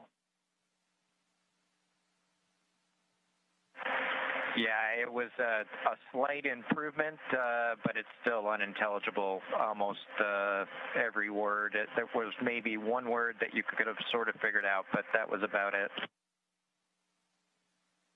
Okay, thank you for the feedback. First time, obviously, and we think we're running into some interference issues, but we'll continue to take a look. We copy, thanks.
This is Mission Control Houston. If you're tuning in to our coverage, you're getting a live look at the International Space Station Flight Control Room. You're hearing a lot of communications from the International Space Station, both from the space station side over space to ground, NASA astronaut Chris Cassidy, International Space Station Commander, setting up for the hatch opening. You can see a series of cameras scattered around, ready to capture the best views of Bob and Doug coming through that hatch. We did get confirmation just shortly that we did have good pressurization of the vestibule. It'll be about 10 minutes to perform a series of leak checks. Again, that pressure needs to stabilize. The thermal conditions make it swing just a little bit, so just waiting for that to stabilize before those leak checks are finalized. That underway within the next 10 minutes. We do have communications settled in the hardline connection between International Space Station and Dragon. You can see from the inside of Dragon now, the crew doffed or took off their suits, just getting a few things packed up before they eventually open up the hatch after that pressurization is equalized between Space Station and Dragon.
Endeavor, it's Houston calling for a voice check over the big loop. We've retransitioned back to RF, so back to RF. How do you hear us?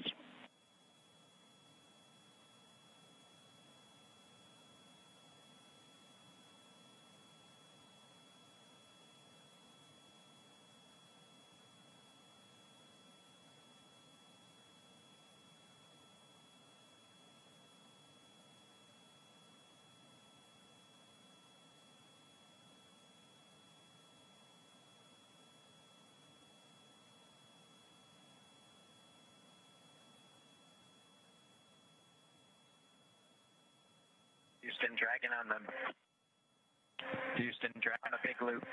Was that comm check for us? Yeah, affirmative, Endeavor. It's Houston. We transitioned back to RF because we still had the interference over hardline. So we're back on RF now and just want to make sure we had you.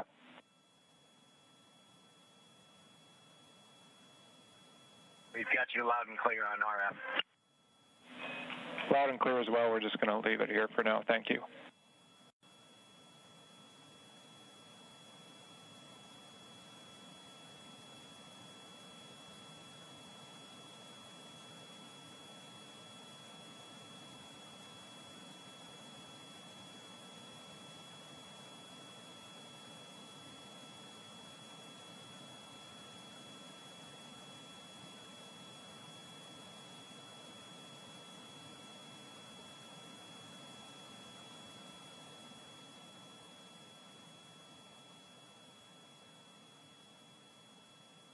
Here's a live look from inside the Crew Dragon. You're seeing Bob Behnken and Doug Hurley just preparing the inside of Dragon. They have doffed or taken off their suits. The pressurization between Space Station and Dragon is complete.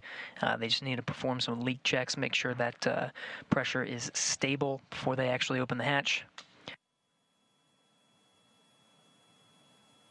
Teams working together on the ground, International Space Station Flight Control Room and the Flight Control Room in Hawthorne to get that big loop communication configured so everyone can hear each other through this process, figured out a workaround using RF connection.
This is Mission Control, Houston. If you're just joining us, you're getting a look inside the Crew Dragon.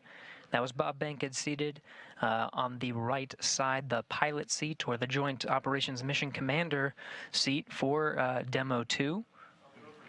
He and Doug Hurley, the commander of the spacecraft, just preparing the inside, putting away some trash. They just doffed their suits, and right now just waiting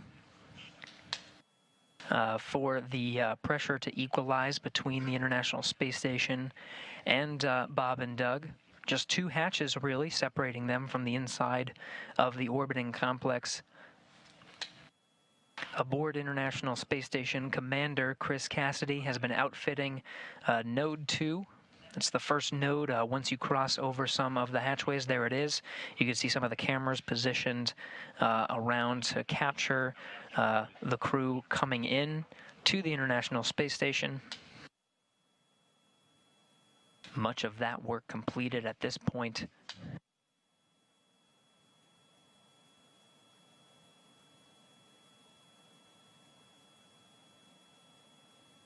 Really, at this point, just waiting for good leak checks between Station and Dragon.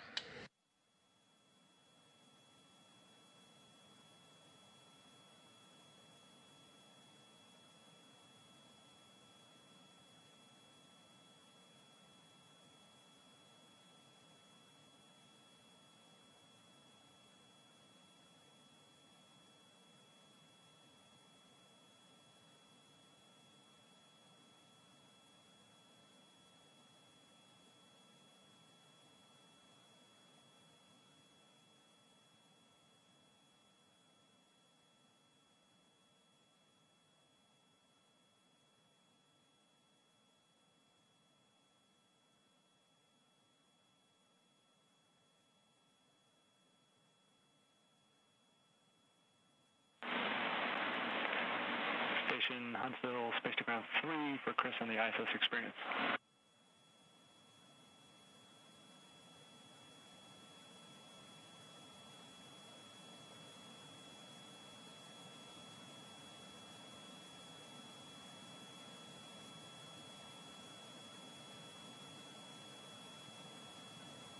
Go ahead on 3.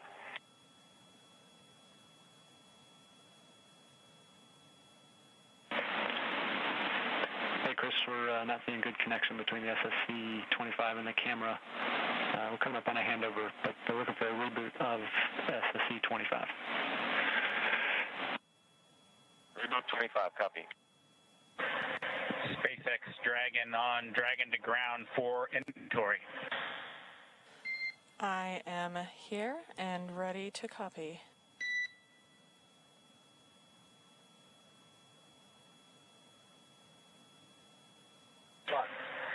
Okay, Anna, we'll start with location 9 from bag 203. We removed 3 water bottles. Copy. 3 bottles removed from bag 203. Good readback. From location 10, we removed bottles from each of bag 207, 20, so 6 water bottles in total. And Dragon SpaceX, you were pretty broken on that call, but I think I copied 3 bottles from each bag 207 and 208. Is that correct?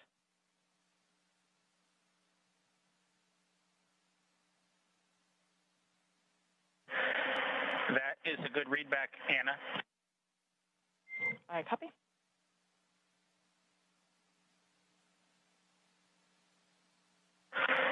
Okay. For location 11, 1 dinner from bag 317, 1 breakfast from bag 315, and 1 lunch from bag 316. Yeah, there are several. I copy 1 dinner from 317, 1 breakfast from 315, and 1 lunch from 316. Folks are interested, but they're all everything that was taken has been sent down. That's a good readback. And location 12, one dinner from bag 321, one breakfast from bag 319, and one lunch from bag 320. I copy one dinner from 321, one breakfast from 319, one lunch from 310. And am I correct to conclude all of this includes your consumption from the lunch that you just completed?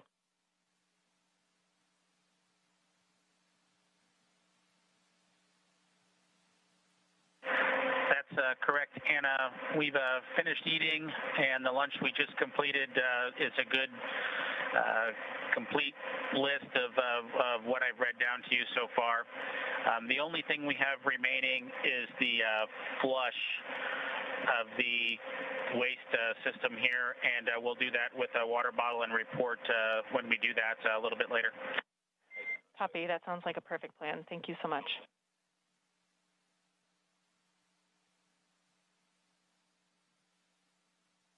Okay, with that, that's the extent of our inventory. All else is per the packing plan. Copy. All else from per the packing plan.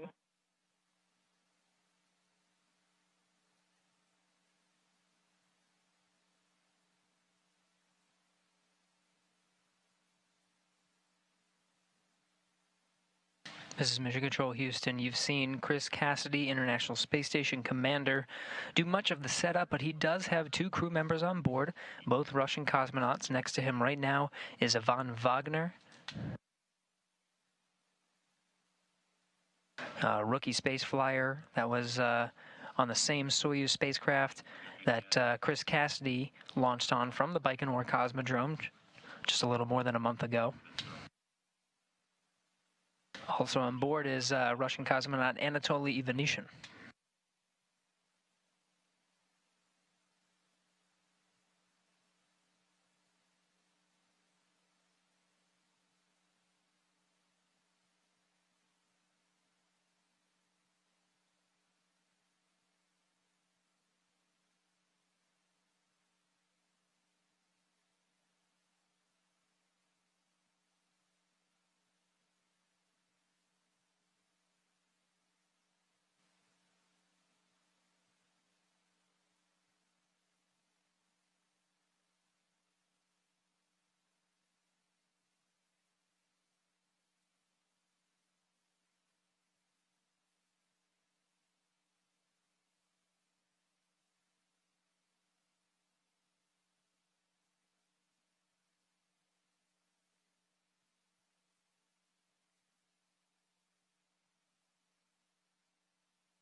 This is Mission Control Houston. We are coming up on almost 2 hours since the Crew Dragon made contact and was captured by at the International Space Station's forward International Docking Adapter. That happened at 9:16 a.m. Central, 10:16 a.m. Eastern. Still working through some of those milestones, equalizing the pressure between Dragon and International Space Station, verifying some of the communications, and of course you see Bob Behnken and Doug Hurley inside, continuing to prepare the inside of their vessel before they make their way inside the orbiting complex.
SpaceX Dragon on Dragon to ground. Do you mind taking the cameras down for just a few minutes here? We will put that in work and let you know when it's done.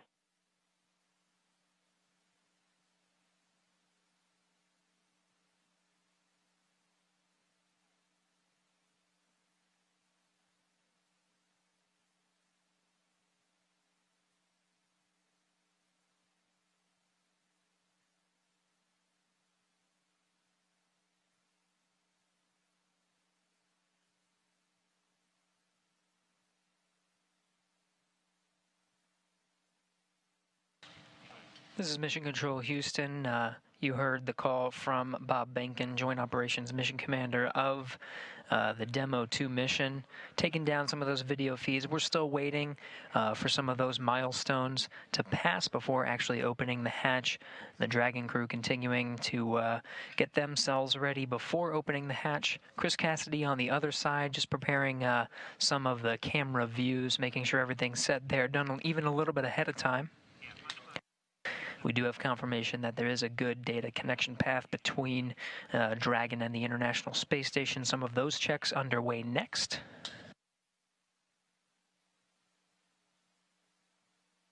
Coming up on 2 hours since docking at 9:16 a.m. Central, 10:16 a.m. Eastern.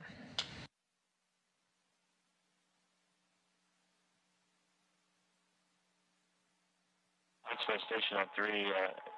The SSC's been rebooted. Any success? Hey Chris, we see good connection between the SSC and the camera, and we're just performing the calibration now. We'll start recording shortly. Thanks for your help. Yeah, no problem. Happy to help. Dragon SpaceX, we have gone exterior with the cameras.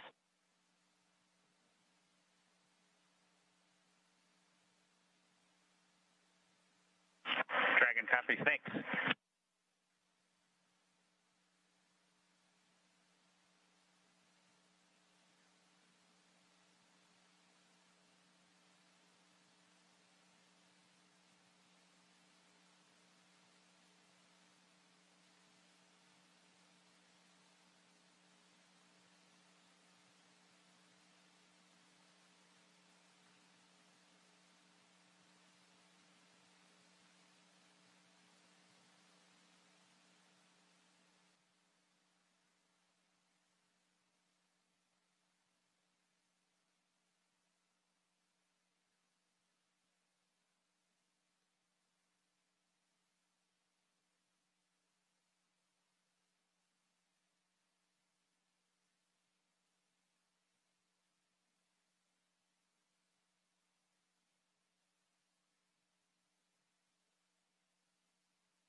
This is Mission Control Houston.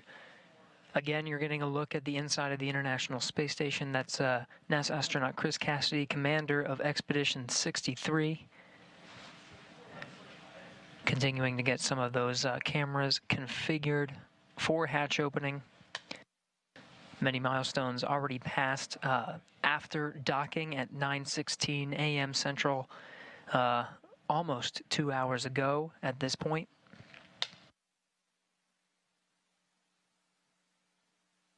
At the time of docking, the International Space Station was on Russian thrusters.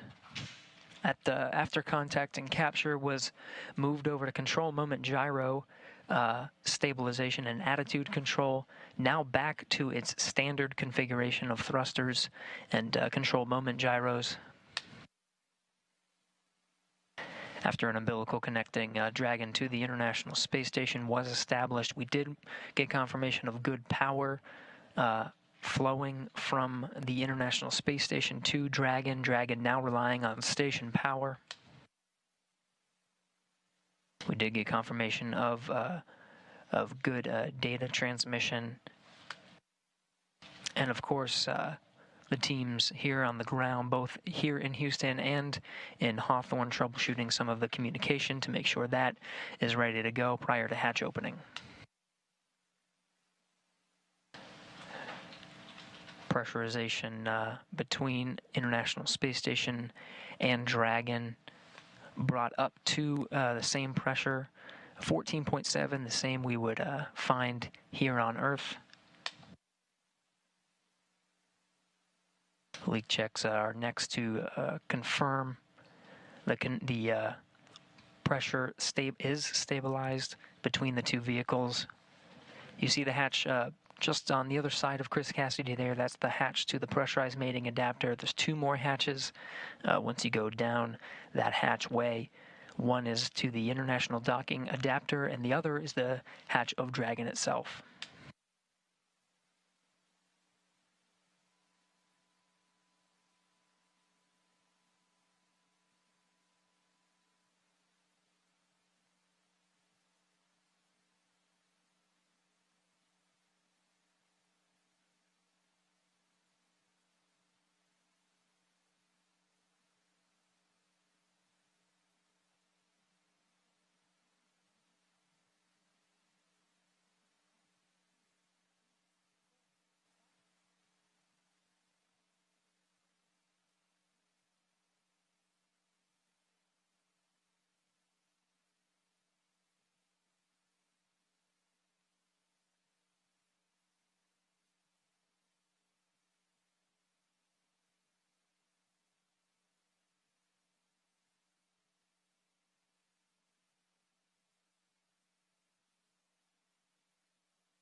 SpaceX, Dragon with a couple of questions.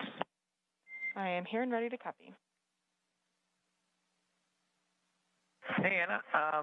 We show about an hour and 11 minutes since we started drying the suits, just to let you know that. And then the other thing is we can put 4.400 section 2 in work if you think we have some time before we get the hatch open.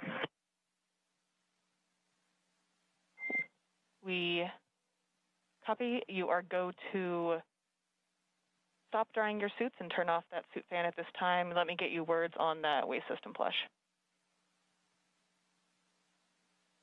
Copy. We'll shut the suit fan off now.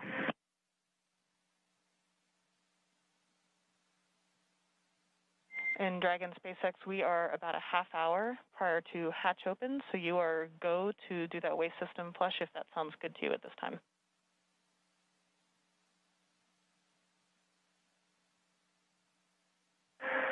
Okay, we may give it a few minutes. If it's going to be 30 minutes until hatch opening, we may want to use it just one more time. So yeah, we may hold off for another 10 minutes or so. But let us know if anything changes. Otherwise, we'll do it then. Totally reasonable. Sounds like a good plan. Thanks. And Dragon, Houston on Dragon 2 ground. We're still working comm issues. We're going to take down the big loop now. We'll maintain you on Dragon to ground. We'll call you when we have hardline back in place. Stand by 1 second. Chris. Dragon copies, Houston. Thanks. Go ahead, Chris. Sorry, I was talking to Dragon. Yeah, no problem. Hey, I'm just looking ahead at the PAO event, and I know it says video through the node 2 and space to ground 2 up and down. It would only take me about 1 minute to change back over to the encoder and go do comm the normal way that we do PAO events, if that's something that's preferred. It really is super fast, and I can get you that way in that config real quick if you need it. Later. Copy, Chris. Yeah, copy. Thanks for that. We'll offer it up, and I'll let you know if we want to go that way. Copy. Obviously not urgent or important, just throwing it out there.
Station Houston on 3 for Chris, comm config. Go ahead. We just wanted to clarify from your last comments.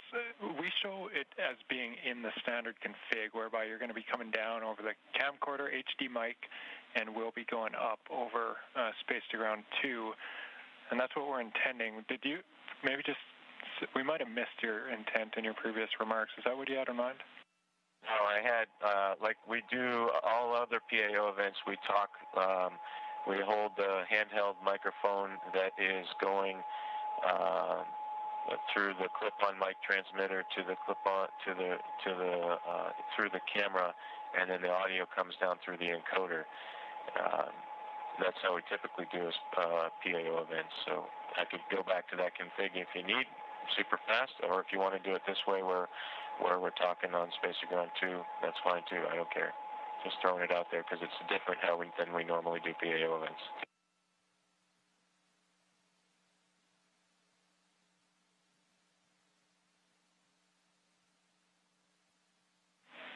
Standby. And just to be clear, the config we're in now is the Node 2 camera is not connected to the encoder, as you probably know. So all I would do is just plug the cable back into the encoder and switch back over to the nominal Node 2 camcorder.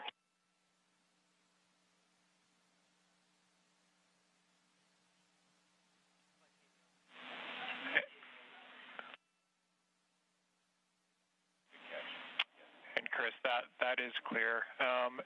The camera needs to be plugged into the encoder. So what you're saying is what we need. We don't know where it got swapped up, but the camera should definitely be plugged into the encoder, and audio is coming down via that encoder.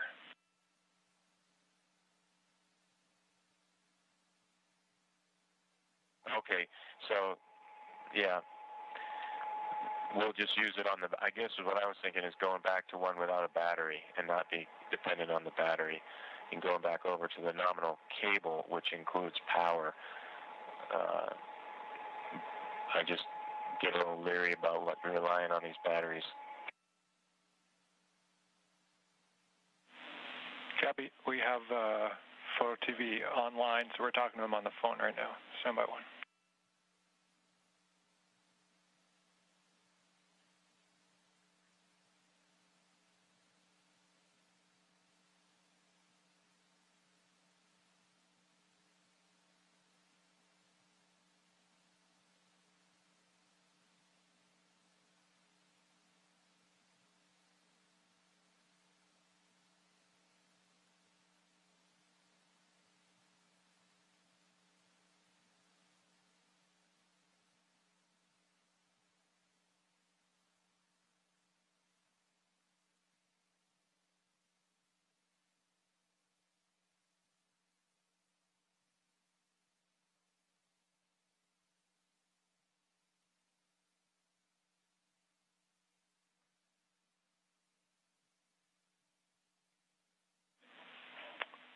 Station Houston on 3 for Chris.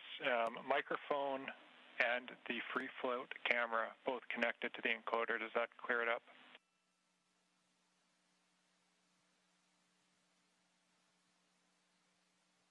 Okay, copy all. You want the free float camera, and we'll use the handheld microphone through the ATU. Copy all. No problem. I think I'm not communicating. No pun intended.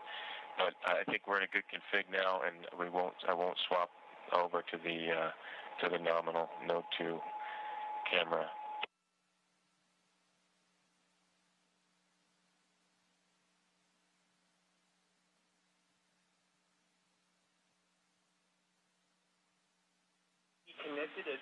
Stand by, Chris.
Station Houston 3, Chris. If you're still there, we think we still have it backwards.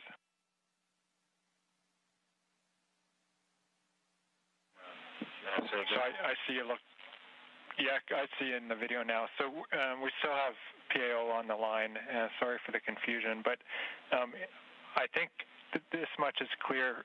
This morning, we moved cameras, we swapped the cameras that were connected to the encoder. What we want now, we're getting video from the free float camera through the encoder, so that's good. We're seeing it right now.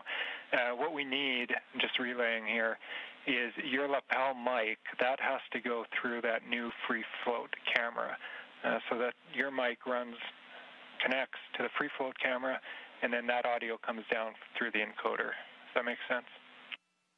That's the config it's in right now, and that's all perfect. The only benefit, I guess, I didn't initially make it clear, is if I switch back to the normal cable and the normal camera, we're not dependent on a battery power on the camera.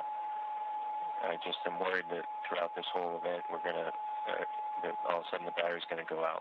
I go back to the normal. SpaceX Dragon on Dragon to ground. Now report complete with 4.012. Benefit to this free flow camera is complete I with can take 4.012. and make it all the way into the Dragon, which I don't think we could do with the other cable. So what my thought was, after we do all of the ingress stuff and we switch gears to the PAO ceremony when we're standing right in front of the hatch, we could have actual power to the camera. But it's really no big deal. What I'll do is I have got a couple batteries on standby, and I'll just make sure there's a fresh battery right before we start that PAO event. Okay, Chris, sorry it took so long, but I'm 100% with you, and copy 100% on the battery concern. The word we're getting here is we would like to run it in the config that it's in right now. We copy all on the battery config. Great idea to have a few spares nearby, but we think it's going to last throughout the whole event. Okay, copy all.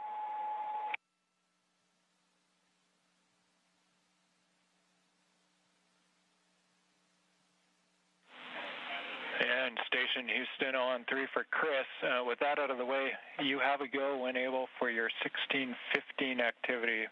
1615, that's your go for steps 3 and 4 in 2.102 Crew Dragon ISS arrival.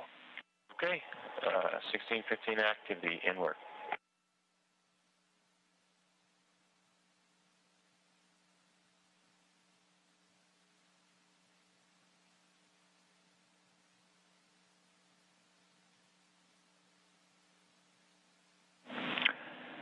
Endeavor, Houston calling on hardline for a voice check.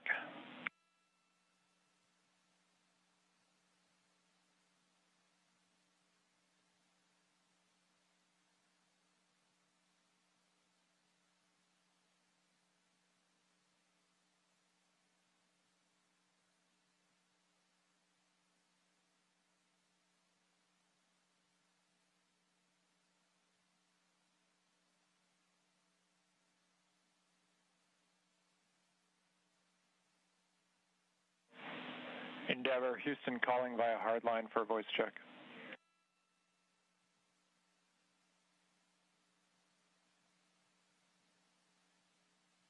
Loud and clear, how was? Hey, Endeavor, Houston, we have you loud and clear on hardline. Great news. Well, congrats. Sounds like we got it at least somewhat sorted out. Affirmative, concur. We think we might have found an interference between C2V2 and the hardline system, but we're going to keep it here for now and proceed down the timeline. Never copies.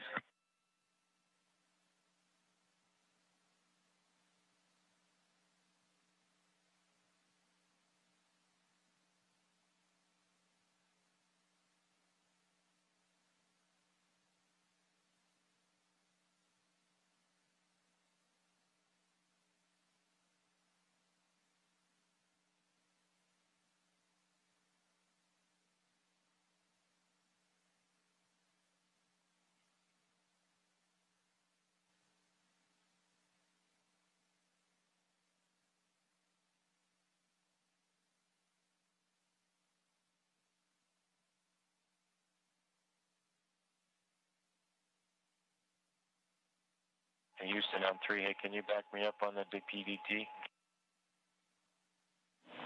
Will do, we're checking.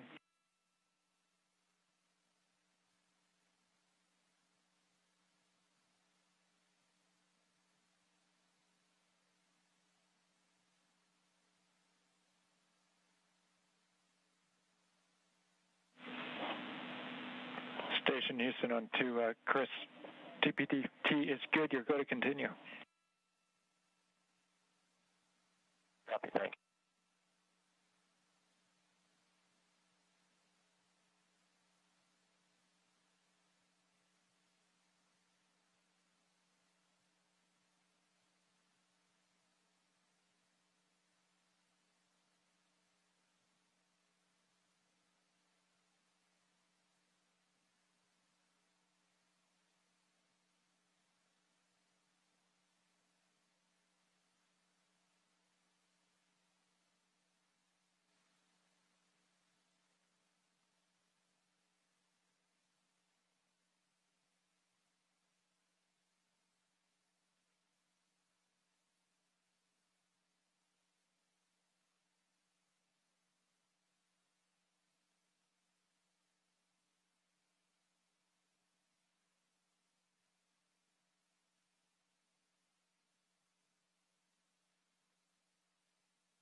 This is Mission Control Houston. You're looking at the inside of the International Space Station. What you were hearing before were just some of the audio and video checks, just making sure that everything's synced up so that we get the best views and the best audio possible for when Bob Behnken and Doug Hurley come through that hatch. We're working towards a hatch opening now. You can see Chris Cassidy down the pressurized mating adapter. That hatch will open up to the international docking adapter. On the other side is the Dragon hatch. Cassidy working through those procedures after pressure equalization was complete. Now expecting around the order of 10 to 15 minutes maybe until we finally get that hatch open. So we'll stand by, keep those views coming from the inside of the International Space Station to welcome Bob and Doug aboard.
This is Mission Control Houston. You're looking at the live view of the inside of the International Space Station Flight Control Room.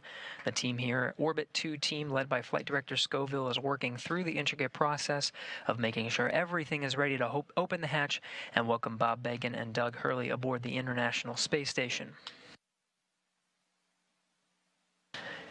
It's been a journey so far to get to this point. More than 2 hours ago, made contact and capture with the International Space Station was the Dragon vehicle, the Crew Dragon vehicle, with Bob Behnken and Doug Hurley aboard, 9:16 a.m. Central, 10:16 a.m. Eastern. Dragon FM voice check. How do you read me? Counting. 1 to 1, 30-minute 1 timer that to you gave 2, us a little 1 bit to earlier. 3, 1 to 4, 1 to 5. Here, and then give you go to come back on board.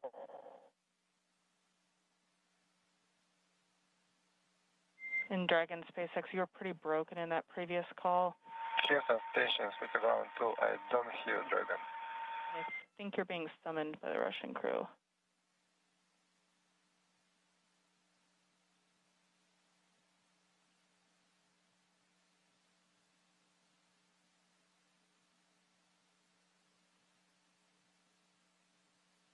In Dragon SpaceX, I was told to proceed with you. Can you please repeat your last?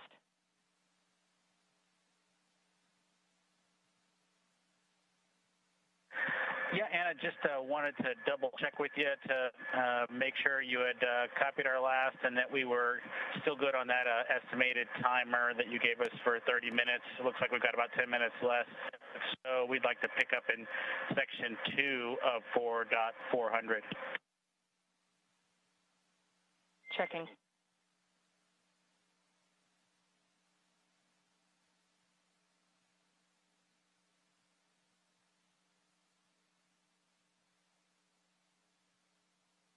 This is Mission Control Houston. Chris Cassidy opens the hatch to the International Docking Adapter, 11:37 a.m. Central Time.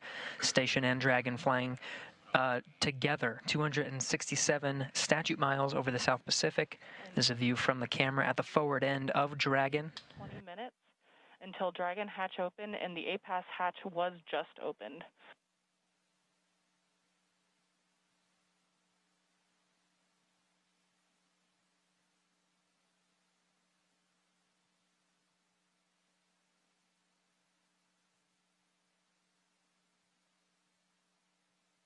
Again, 11:37 a.m. Central. The hatch to the International Docking Adapter was open. You see Chris Cassidy there poking his head in. That's the camera at the forward end of the Dragon. Now only one hatch separating Bob Behnken, Doug Hurley from Chris Cassidy, who you're seeing here from those Dragon views. Expected time to open that hatch is about 20 minutes from now.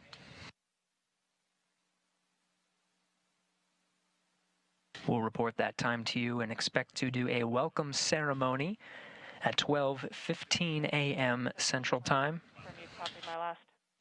1:15 p.m. Eastern. That'll welcome Bob Behnken and Doug Hurley aboard the International Space Station as part of the Expedition 63 crew. We'll get to hear some words from them and have some VIPs here in Mission Control Houston to provide words to the teams that oversaw the entire mission and the crew aboard the International Space Station. Station Houston, we copy the hatch open, no condensation, thanks.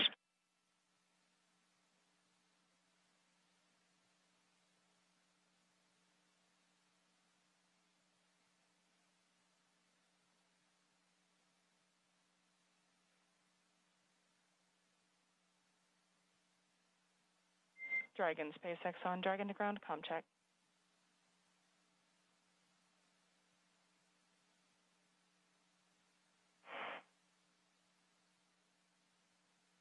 Dragon to ground, how us? A little choppy, how me?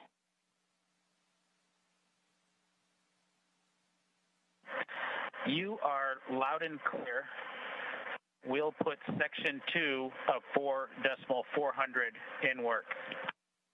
We copy all, thank you, and please give Anatoly a call on Big Loop.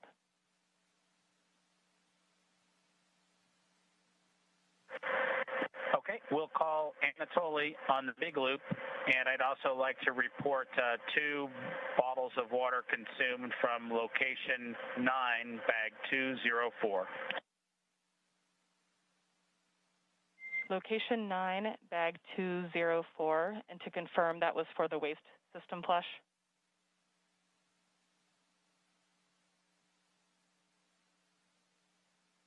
One for the waste system.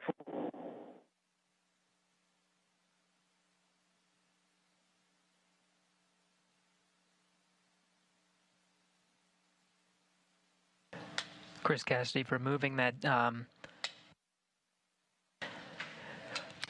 target from the A-pass hatch docking interface. Dragon, comm check on the big loop for Anatoly from Endeavor.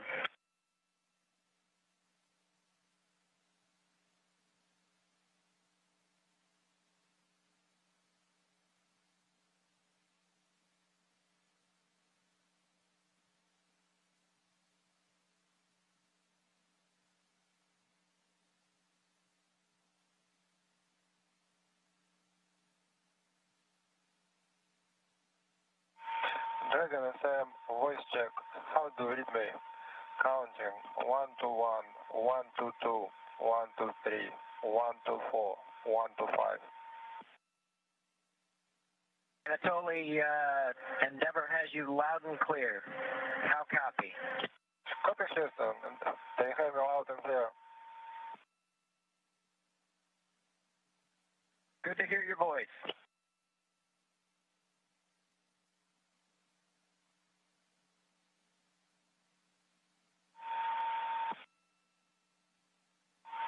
Dragon SM, how to read me? Loud and clear. Yeah, okay. See you soon. Turning over to Houston.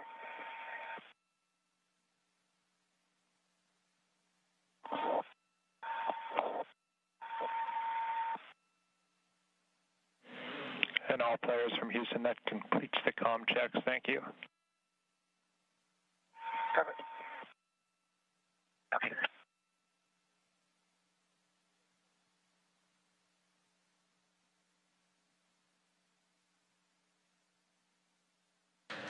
This is Mission Control Houston. Those comm checks within the International Space Station between the Dragon crew, Chris Cassidy, and on the other side of the International Space Station, the Russian segment, Russian cosmonaut Anatoly Ivanishin completing those voice checks. You can see Cassidy continuing to outfit the hatch, just clearing the space and providing some padding and removing that docking target from the A-pass hatch. SpaceX Dragon, go ahead and Dragon to ground. So I copy that the waste system flush is in work, and 2 more bags were consumed from location 9, bag 204, and that includes the water used for the waste system flush. Is that all correct?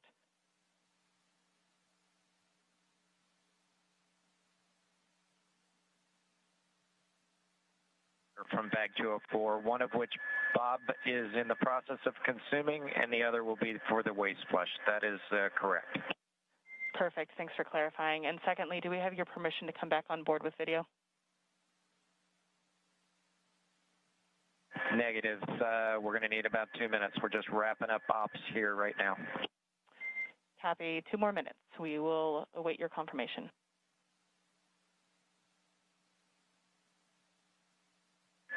Thank you.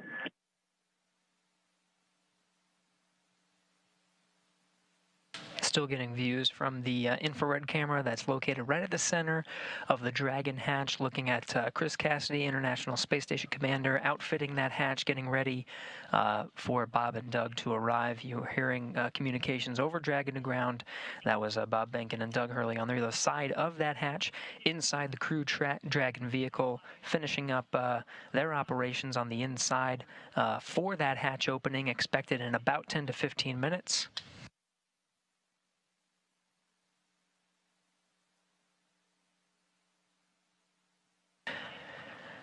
Again, it's been a process to get to this point.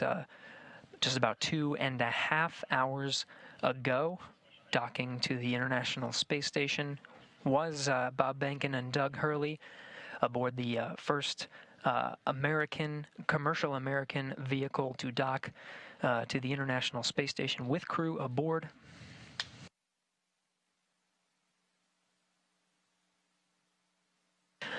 Again, we're expecting about 10 to 15 minutes to open up that hatch One more hatch separating Bob Behnken and Doug Hurley from the inside of the International Space Station. Still looking at Cassidy doing some of the prep work for that hatch.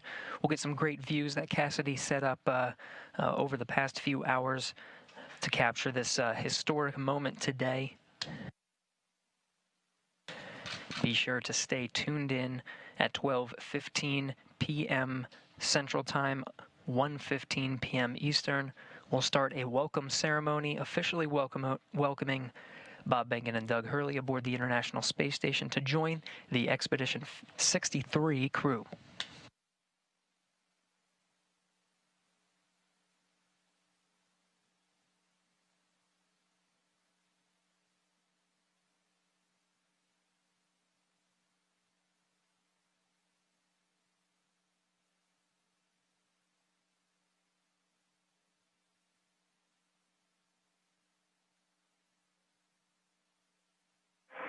SpaceX Dragon on Dragon to ground. Go ahead.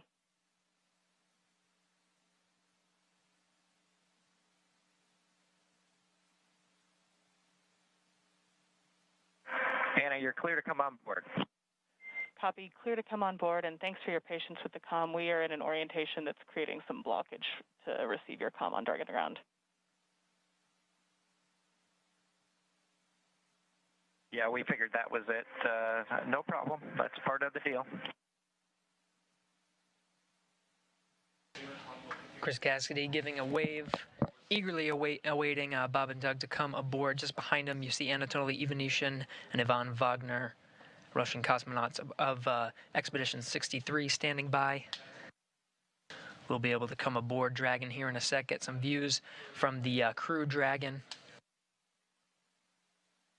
We're in a short handover of those communications from the International Space Station. Video and audio should be regaining them momentarily.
Anatoly Ivanishin in the foreground there. Chris Cassidy continuing the prep work for opening up the hatch there. Again, the pressurized mating adapter hatch you see there in the foreground is open. The APAS hatch to the International Docking Adapter is open. Just one more, and that's the hatch of Dragon, the Crew Dragon vehicle.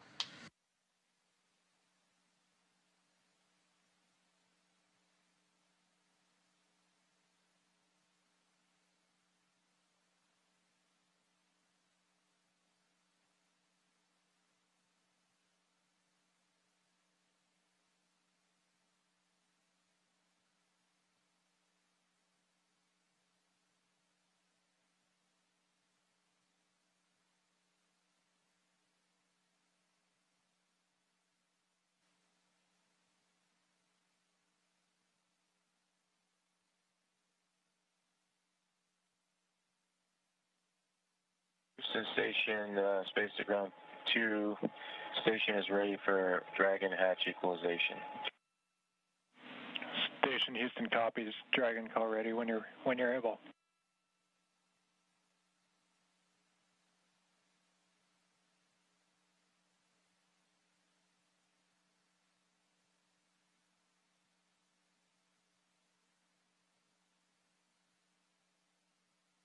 Houston, Dragon, go ahead.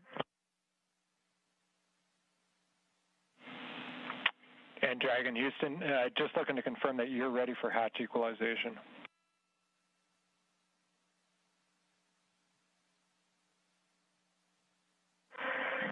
We are ready as long as SpaceX is ready.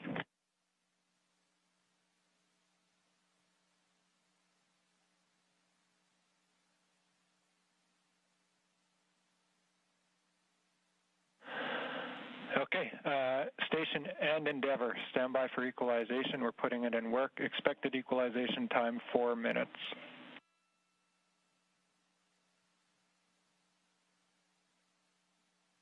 Station copies. Endeavour copies.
This is Mission Control Houston. We're continuing to equalize the pressure of that last hatch. Behind that hatch is Bob Behnken and Doug Hurley aboard the Crew Dragon spacecraft. We are moments away from opening the hatch and welcoming them aboard the International Space Station.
This is Mission Control Houston. If you're just tuning in, we are standing by for confirmation of the hatch opening between the International Space Station and the Crew Dragon.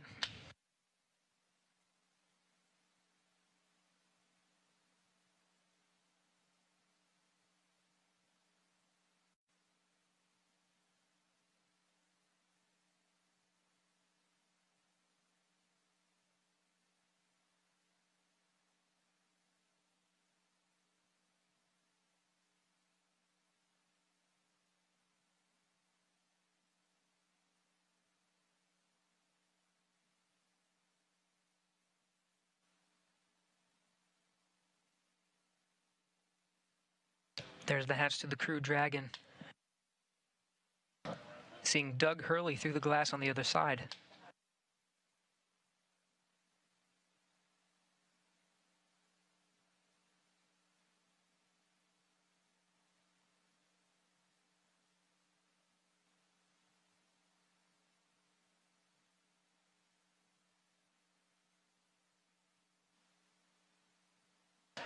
And there's Bob Behnken.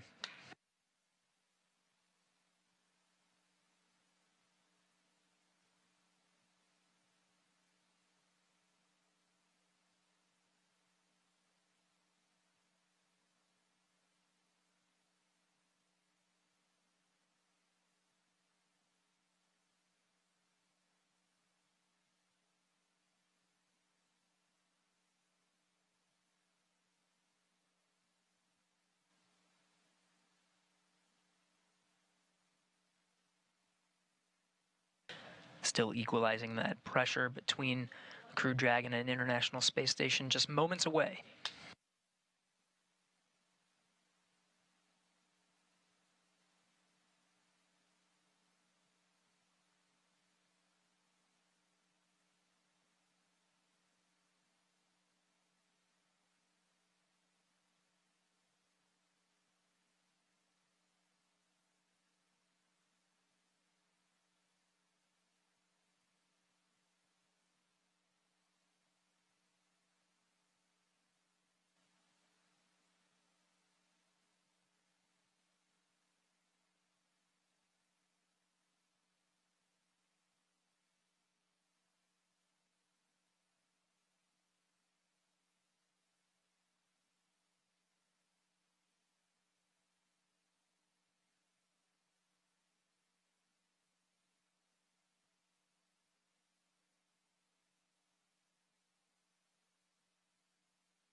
Dragon SpaceX on Big Loop. You are go for hatch opening per the decal, followed by the remaining actions in your procedure 4.400.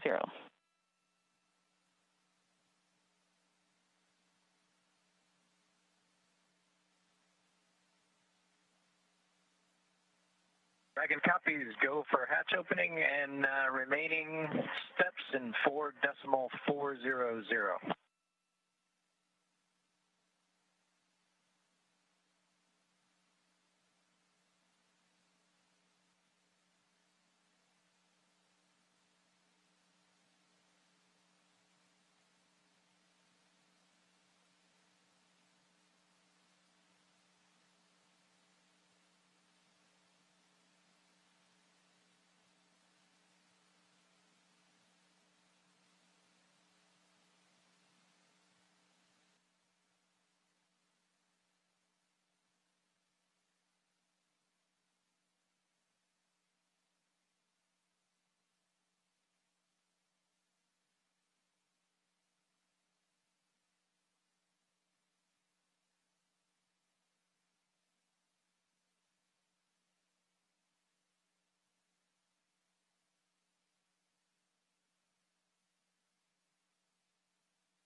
And with that, the hatch is open 12:02 p.m. Central Time, 1:02 p.m. Eastern. Bob Behnken and Doug Hurley opened the hatch to the International Space Station after launching from American soil on a U.S. vehicle for the first time in 9 years, the first time ever for a commercially built spacecraft.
If you're just tuning in, the hatches are open between Dragon and the International Space Station. International Space Station Commander Chris Cassidy now talking with Doug Hurley and Bob Behnken aboard the Crew Dragon spacecraft. That hatch opened at 12:02 p.m. Central, 1:02 p.m. Eastern.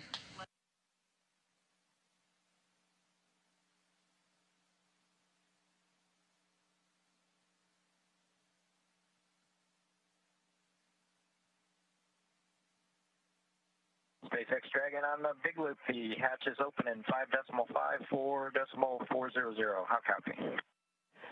I copy. Hatch is open. Great to hear. Thanks.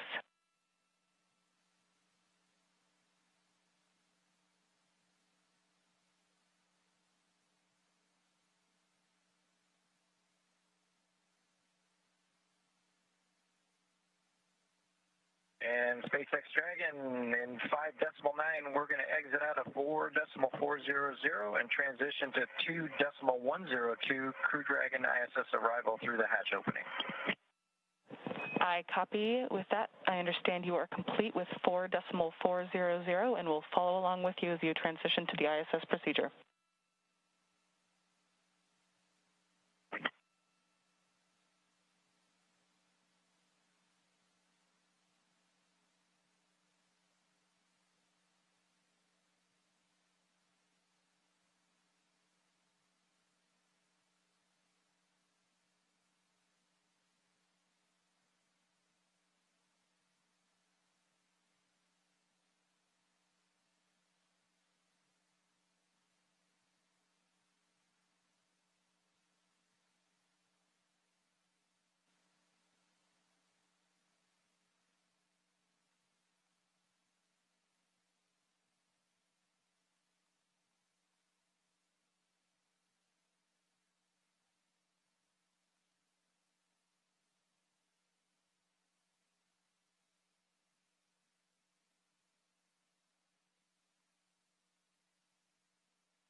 This is Mission Control Houston.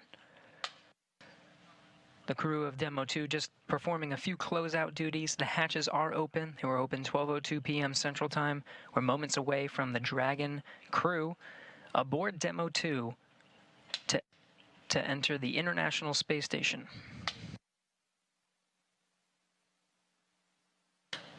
It'll be the first time that Americans will enter the International Space Station on a rocket launched from U.S. soil, built by an American company. The first time ever Americans will enter from a commercially built spacecraft.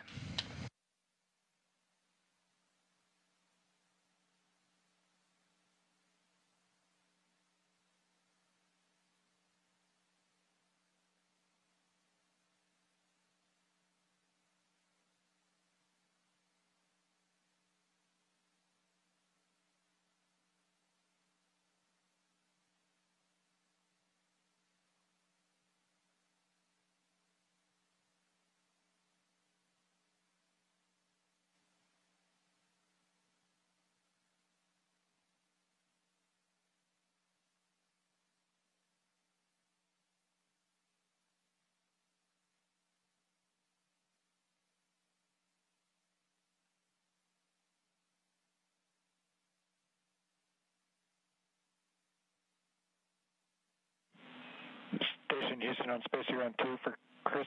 When you're able, we're just looking for a quick voice check on the mic.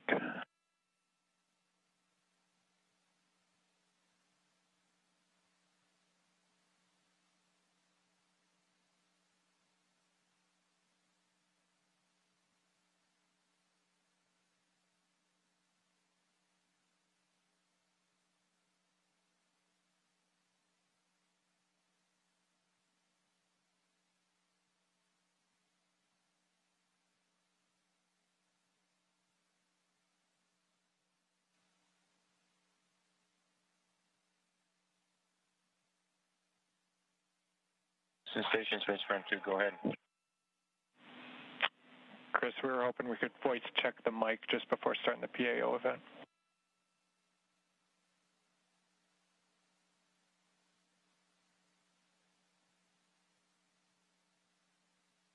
Okay, copy that.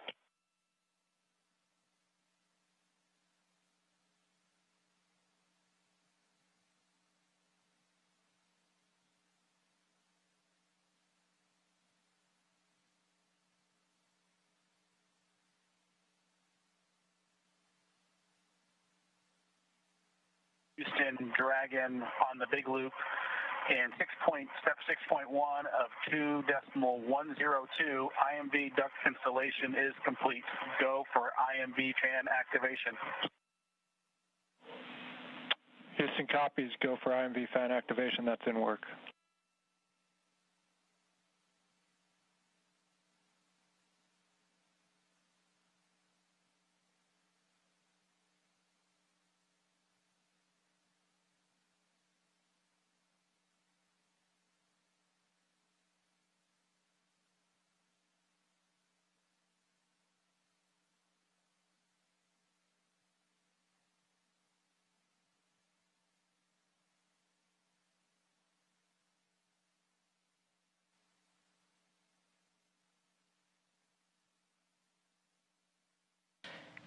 If you're just tuning in, you're getting a live look.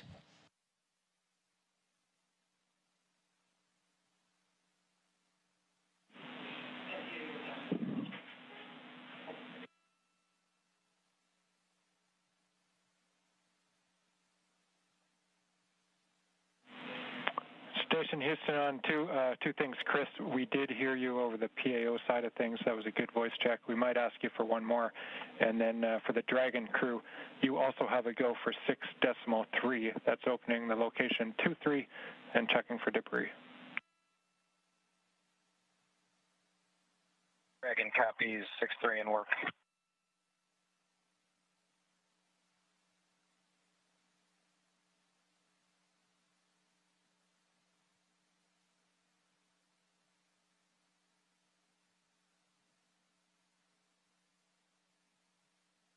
If you're just tuning in, you're getting a live look. On the left of your screen is a look inside the Crew Dragon on the Demo 2 mission. On the right, the International Space Station. Houston, Bob Benkin. Dragon on the big loop. We are ready for 6.4 and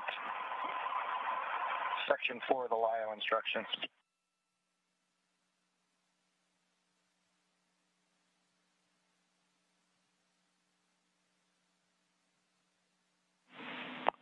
And station, we copy. Dragon crew, you are go at 6.4.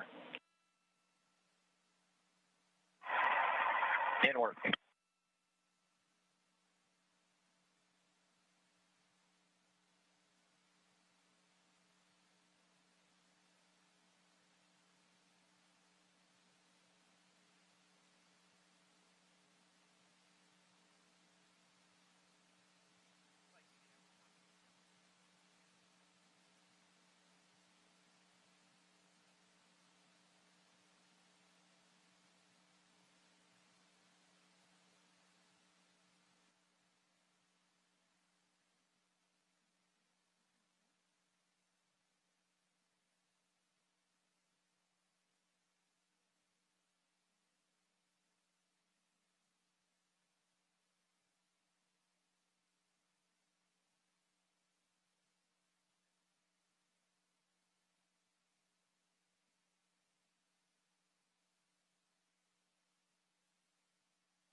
This is Mission Control Houston.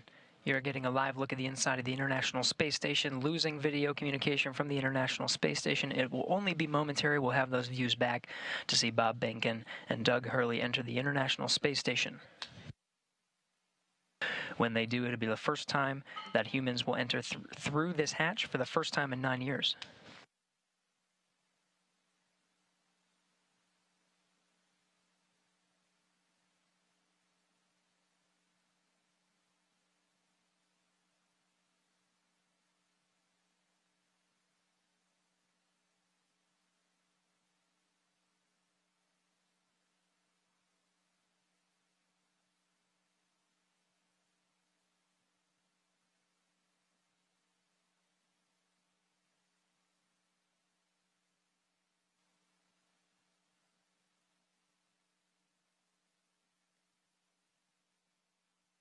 Dragon, so we had to I had to load the procedure from my iPad and hand it in to them, so that's what took a little longer.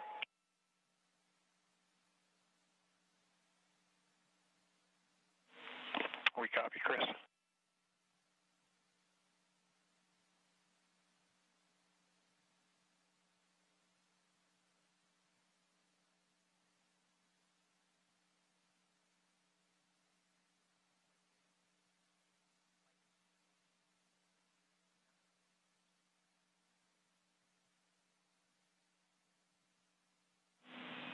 Station Houston on 2 for Chris. When convenient, PAO requests an additional voice check through the mic.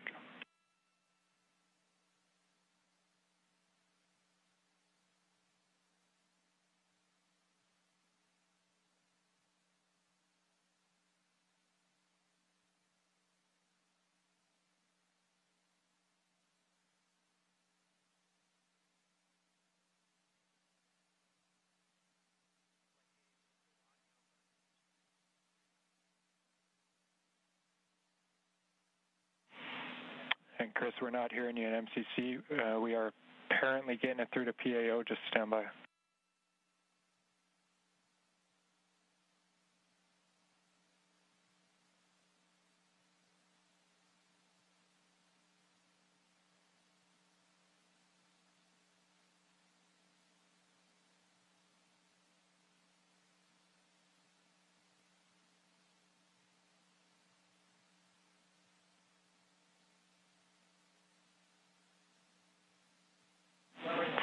Chris, PAO is working comm reconfig. I'll call you if we're ready for another check.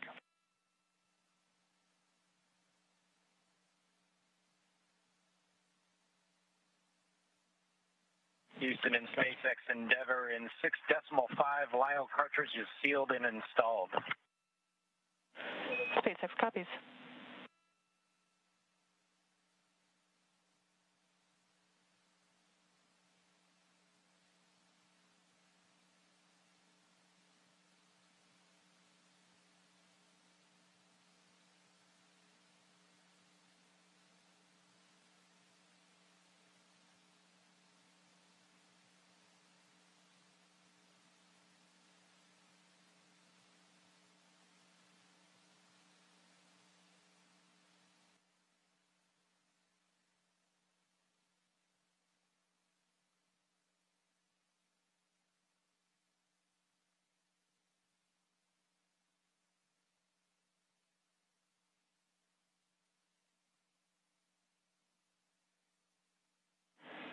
Station Houston on 2 for Chris. We wanted you to confirm that the mic is in channel 1. It needs to be in channel 1. A thought here is that it could have been bumped over to 2.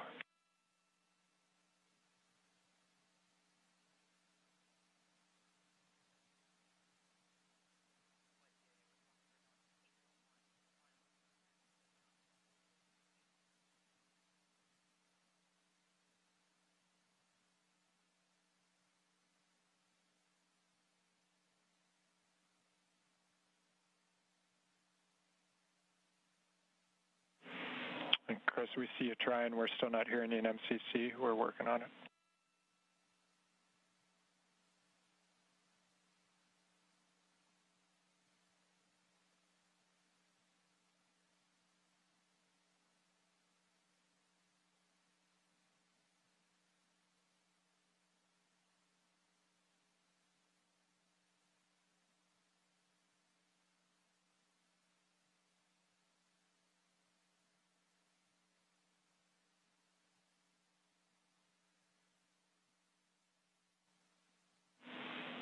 And Chris, nothing in MCC. We see you trying. The word here is that as long as that is in channel 1, any problems past that point are on our end, so we're looking into it. We'll be right back to you.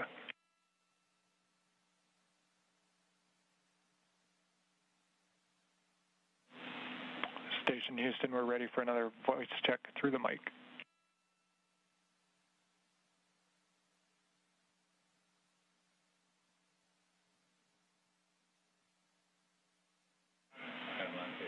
Station Houston, we have you loud and clear through the mic. Thank you.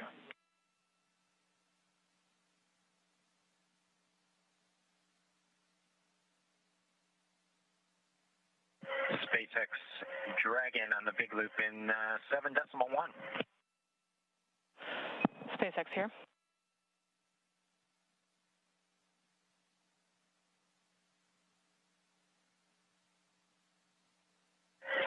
Okay, Anna, in 7.1, it appears that the ABV inner Bravo is open, as well as the PPRV ISO valve.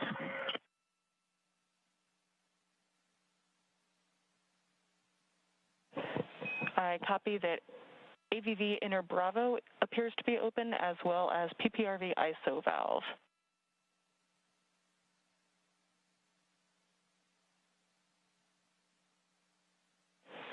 Go ahead and cycle them to close if you're good with that call. Yes, we are good with that call and appreciate the status. Thank you.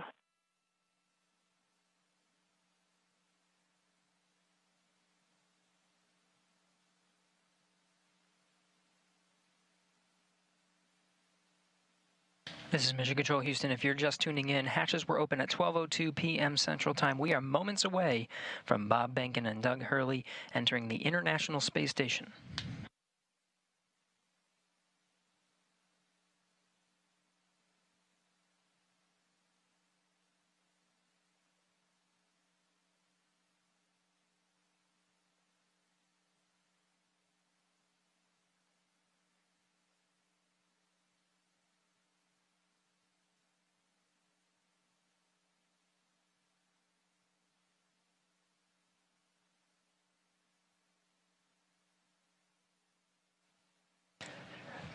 Again, this is Mission Control Houston, moments away from Bob and Doug entering the International Space Station.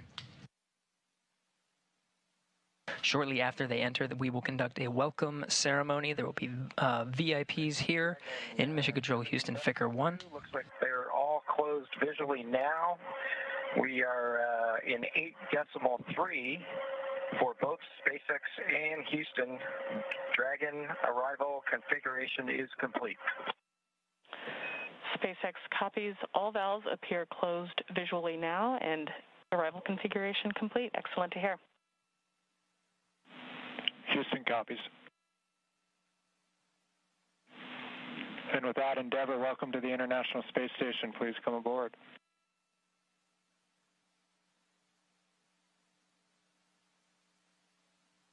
Endeavour copies with pleasure. We'll be there in a second.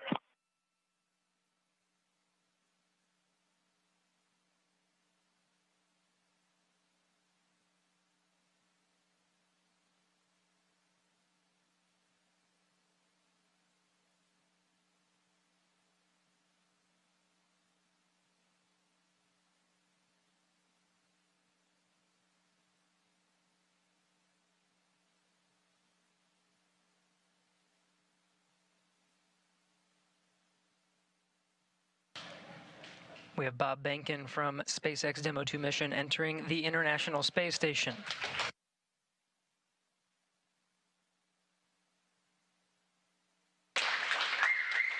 Followed by Doug Hurley.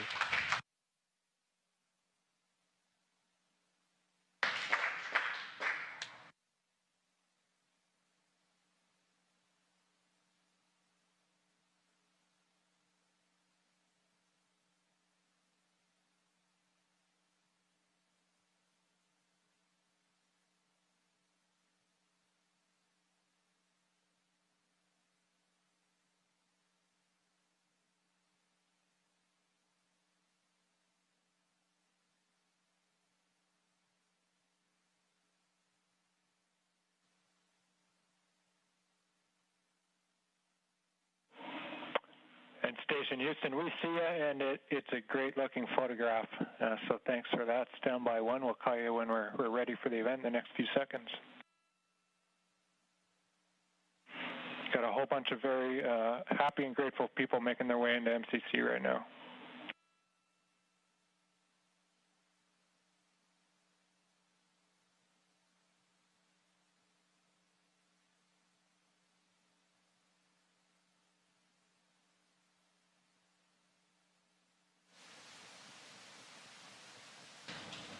Demo 2 crew now aboard the International Space Station. They entered at 12:22 p.m. Central Time.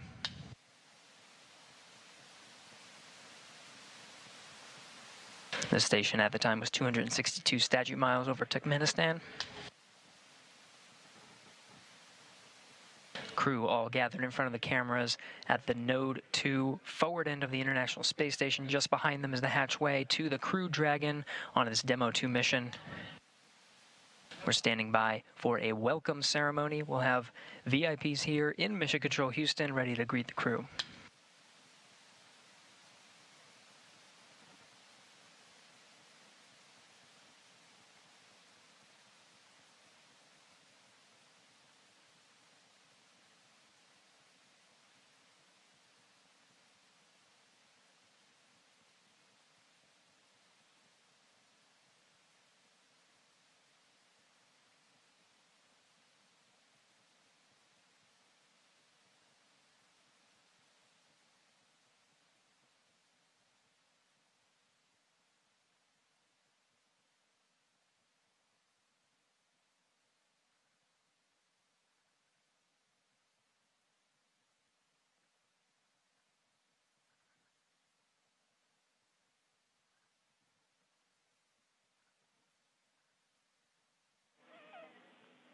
And station, we're just about ready. Stand by.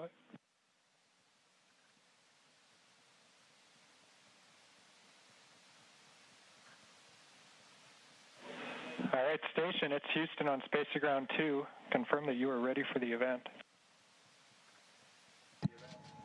Houston, this station, we are ready for the event. Copy that. And sir, Administrator Bridenstine, welcome to MCC. Please call station for a voice check. Station, this is the NASA Administrator. Can you hear me? We hear you loud and clear, sir. Welcome to the space station. Thank you, Chris. It's good to see you. And welcome to Bob and Doug. I will tell you, the whole world saw this mission, and we are so proud of everything you have done for our country and, in fact, to inspire the world.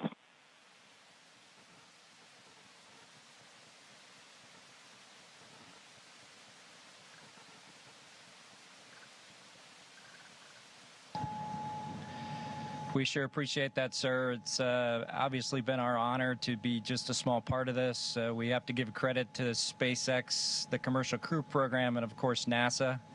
It's great to get the United States back in the crewed launch business, and we're just really glad to be on board this magnificent complex. Well, we have some VIPs with us here, and I'm sure they have some questions that they'd like to ask you, but I have one of my own before I turn it over. And I just wanted to find out if you guys got any sleep on your way up there the last, I'd say, I got 19 hours. Did you guys get any sleep?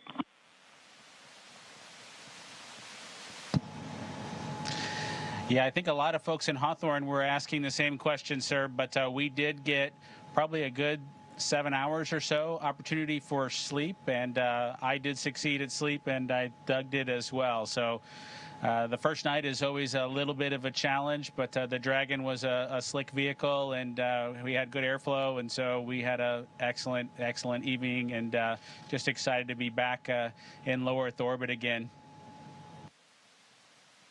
Amazing. Well, one of the people that is here with us today is Senator Ted Cruz, and of course he's a huge advocate of America's space program, and he's been somebody who has helped us so much as we transition from one administration to the next administration. And the reason missions like this can have success is because of continuity of purpose. And Senator Ted Cruz was a leader on a bill called the NASA Transition Authorization Act. And because of that, we have had a lot of political support, and we're very grateful for his leadership. Senator Cruz, would you like to say a few words? Well, congratulations, gentlemen. The eyes of the world are upon you, and everyone is proud of you. All of America is watching you, and today and yesterday represent big, big days. We're looking at a decade since we've had American astronauts launched on an American ship from American soil. And I can tell you, I sat with my wife and kids in our living room watching on TV yesterday, and I suspect we did what just about everyone watching did, including both of you, which is held our breath as it took off. And we're glad to see you've landed safely. We're glad to see you've docked.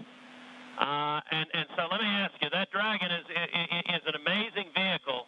How does she handle?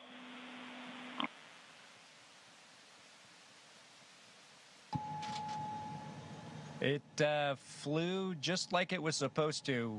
It was we had a couple opportunities to take it out for a spin, so to speak. Once after we got into orbit last night, and again today about 20 minutes before we docked. And my compliments to the folks back at Hawthorne and SpaceX for how well it flew. It is exactly like the simulator, and we couldn't be happier about the performance of the vehicle. What do you guys hope to accomplish in your time on the International Space Station?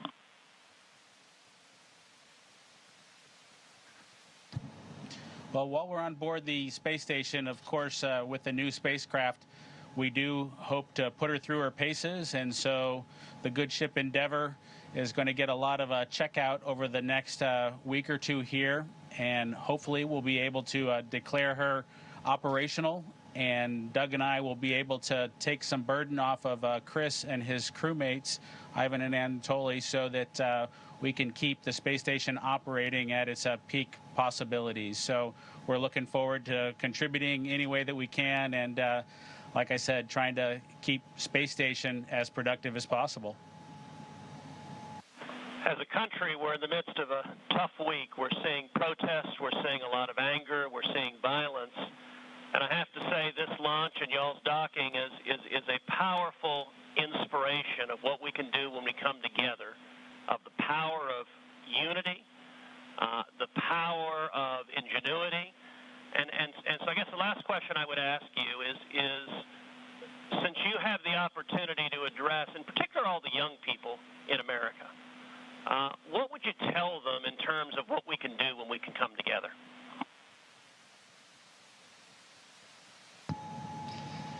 You know, that's a great question. 9 years ago, just about exactly 9 years ago, we docked with Atlantis on STS-135, the last flight of the Space Shuttle program, a 30-year program. And folks at SpaceX, folks at NASA, the Commercial Crew Program put their heads together and worked diligently year after year, making sacrifices, working hard. And then 9 years later, American launch capability was restored, and this is just one effort that we can show for the ages in this dark time that we've had over the past several months to kind of inspire especially the young people in the United States to reach for these lofty goals and work hard, and look what you can accomplish. Thank you, gentlemen. God bless you. Thank you, Senator Cruz. We have another very special guest here that represents the Johnson Space Center. And, of course, it's my good friend from the House of Representatives, Dr. Brian Babin. And I want to be clear, he also was a big part of the NASA Transition Authorization Act, which gave us the continuity of purpose to make this happen today. So, gentlemen, here is Dr. Brian Babin from the state of Texas. Thank you. So great to be with you guys. I was at the launch yesterday. I just want to say a huge congratulations And, you know, there was a thunderstorm that blew in about 30 minutes or 45 minutes or so before liftoff. And it was in doubt there for a minute, but it was just an enormous achievement. I just want to say thank you for you guys. Really appreciate what you're doing for America. And the crew that's already been up there, Chris, and your two fellow Russians, to give you a great big thank you as well. I have a son who was a Navy SEAL, and I want to thank you for your service there too, Chris. And also, I would like to just see what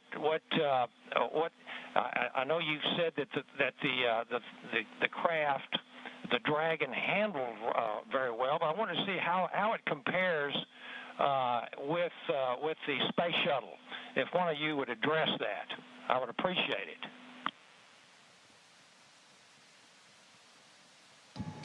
Well, thank you, sir. It certainly has been a long endeavor for us and our namesake spacecraft.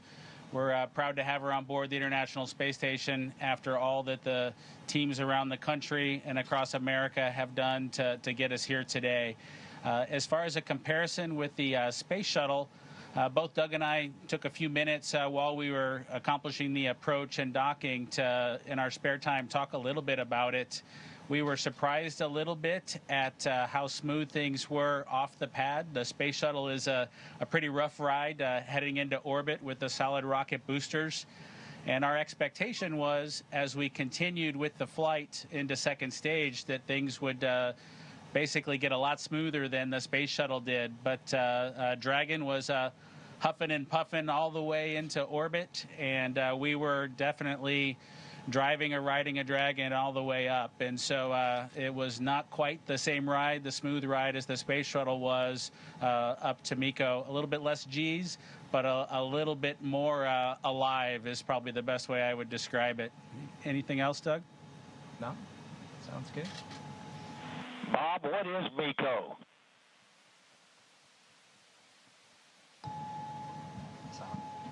Sorry, I have to apologize for actually using the term MECO.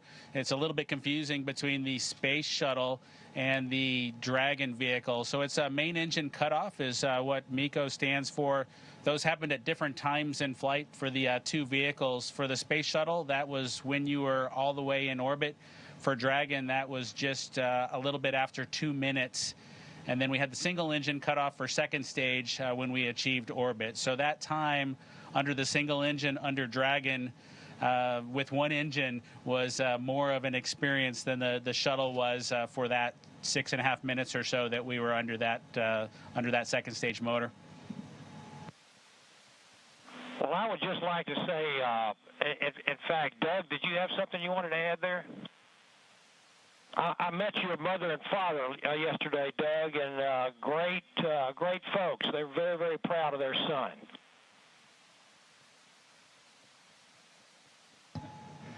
Yeah, that's pretty cool. Hopefully they enjoyed the launch. I know for parents, it can probably be pretty nerve-wracking for them to experience a launch. This was their third, so I'm glad everything went okay, and hopefully it was a good show. We haven't obviously heard or seen any video yet, but we're looking forward to seeing the launch replayed sometime. I can assure you that it was a great show. It was one of the treats of my lifetime, I would have to say, and many other folks that were sitting there looking all across the country and even the world. And I can tell you, as Senator Cruz said, we've gone through some really rough times over the last few days, and to have that successful launch. The public-private partnership between NASA and SpaceX, and you guys being so well-trained and having it go off without a hitch was a tremendous blessing for our country. And I can't tell you how many emails and communications I've gotten from people that who were so disturbed by what's been going on, transpiring around the country, to have the great news and the wonderful liftoff and everything going without a hitch.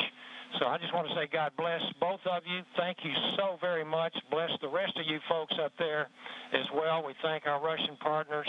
And thank you, Chris. Y'all are all in our prayers, and we're looking forward to seeing you successfully complete your mission and back on safely on Earth. God bless.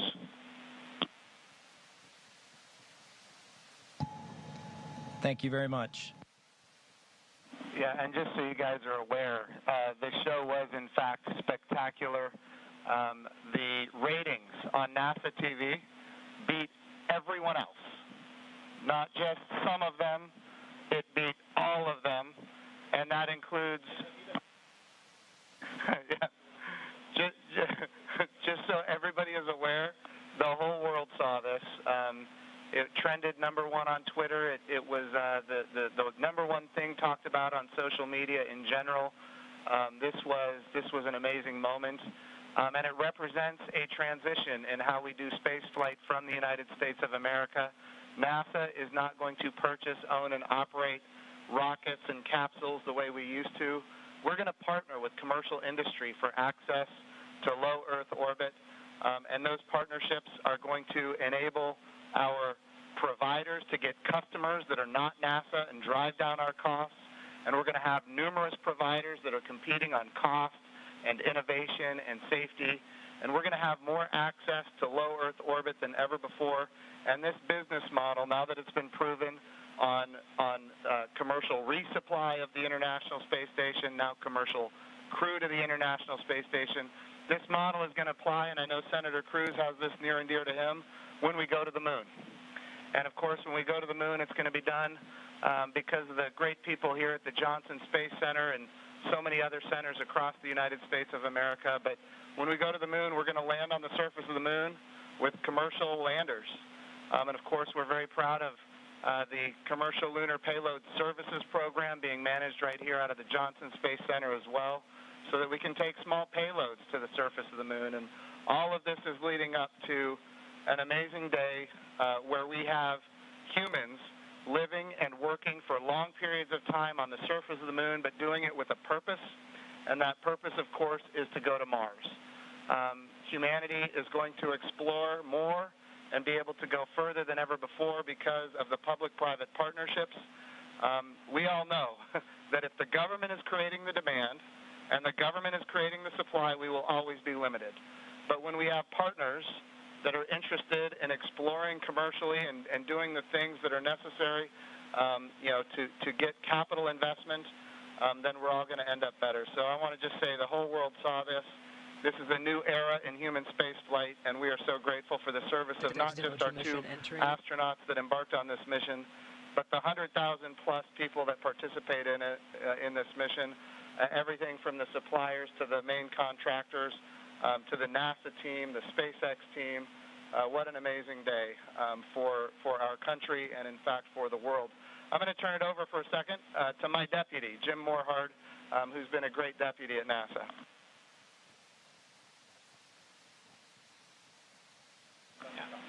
Gentlemen, congratulations. You know, Jim's mentioned going to the moon. And yesterday and today, one, you've inspired the Artemis generation, which is our next generation. And that's what this is about. It's really bringing the children that we've got and our grandchildren forward so they'll be the ones that are going into deep space. This is the dawn of a new era, and we just thank you for being at the beginning of it. Thank you so much. It was absolutely our pleasure, but it's just a huge team effort across the board from SpaceX to NASA that made this all happen. We were just the lucky guys that got to fly the rocket yesterday. I have a question for Chris Cassidy. You know, our crew here decided to be about 3 days late You got to work them overtime, I presume, now to get them caught up on all the activities that they missed out on. Any plans for them?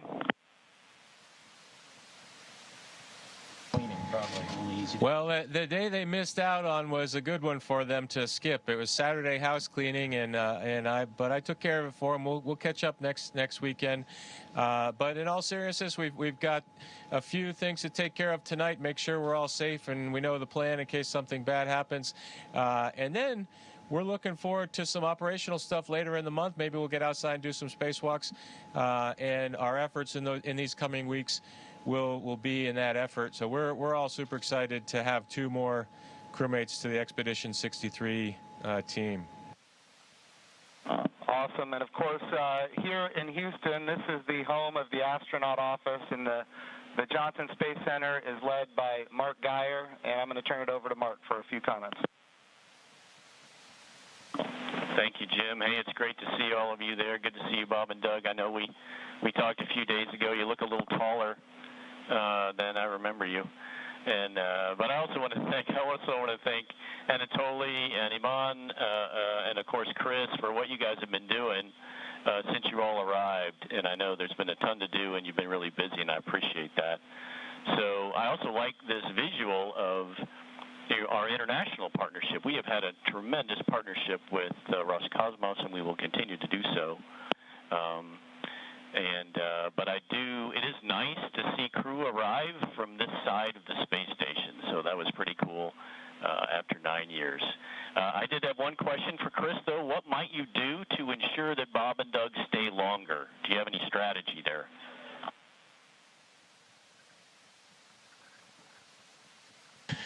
Well, we'll slow down the rate of which I'm eating food, and maybe we can stretch out our consumables a little bit. But that's a great question. We'll have to come up with some conniving scheme here in the next few days. All right, thank you. Thanks, guys. Look forward to greeting the 3 of you eventually back in Ellington after your work is complete. Thank you. And of course, Mark Geyer has an amazing deputy, Vanessa Weish, if you'd like to come and say a few words. Thank you, Jim. Hi, guys. You look really good. I just want to say on behalf of everybody here, we just want to thank you. It was an amazing launch, and we love seeing the docking. You guys all look really good. Just thank you for all that you're doing, and we can't wait for you to return, but not too soon. Station wants you to get a lot of work done, so looking forward to all of that. But thank you, and God bless. Thank you, Vanessa. We appreciate that. All right, we also have with us Steve Jerzik, who is the Associate Administrator for the agency. For people who don't know what that is, that, of course, is the Chief Operating Officer of the agency. But he also ran the flight readiness review for this mission. He did really an amazing job, and I can't say enough about his leadership at the agency. Steve, if you'd like to say a few words, ask a few questions. Hey guys, it is just great to see you all on the station. I can't tell you how my adrenaline shut down when you guys opened the hatch. I mean, I've just been on edge ever since yesterday, and the weather cleared. I can't tell you how great it's been to see you on station. It has been a team effort. I felt like the last 2 years I've kind of been part of the team, working through issues, and it's been a heck of a year and a half with Demo 1. And the in-flight abort test, and working through issues like parachutes and the escape system, and I just could not be more proud of the team for getting to this point. It's amazing, and you obviously have been part of that. I really appreciate you all showing up in Washington, D.C. at our reviews, and because the last thing we do at those reviews is look at you all, because you guys are the risk takers, and make sure you're okay with where we are and where we're headed. So I really, really appreciate that. I really appreciate your active participation in that. And I could not be more, like I said, more proud of the team. And congratulations. And it is awesome to see you guys on station.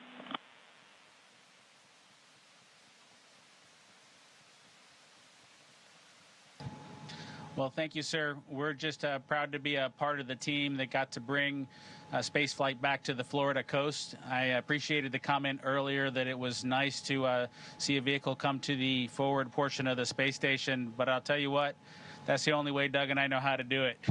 So thanks to the team for providing it to happen our way. We appreciate that. Well, Bob and Doug, just so you're aware, I'm being given the wrap signal. Doug, did you have something to say before we wrap it up here? Oh, no, sir. We're just happy to be here, and Chris is going to put us to work, and hopefully we will fit in and not mess too many things up. I have no doubt that you guys are going to do amazing work. I just want you to know the president came to the launch and the vice president came to the launch. About half the cabinet was at the launch. We had members of Congress and members of the Senate from both sides of the aisle. And this was an amazing moment of unity for the nation. It was an amazing moment for the whole world to look up. In the midst of the coronavirus pandemic and some other challenges, we were able to have this very, very special moment where we could all look at the future and say that things are going to be brighter tomorrow than they are today. And you and the NASA team and the SpaceX team gave us that opportunity, and for that we are so, so grateful. I would also be remiss as the NASA administrator if I didn't promote what comes next.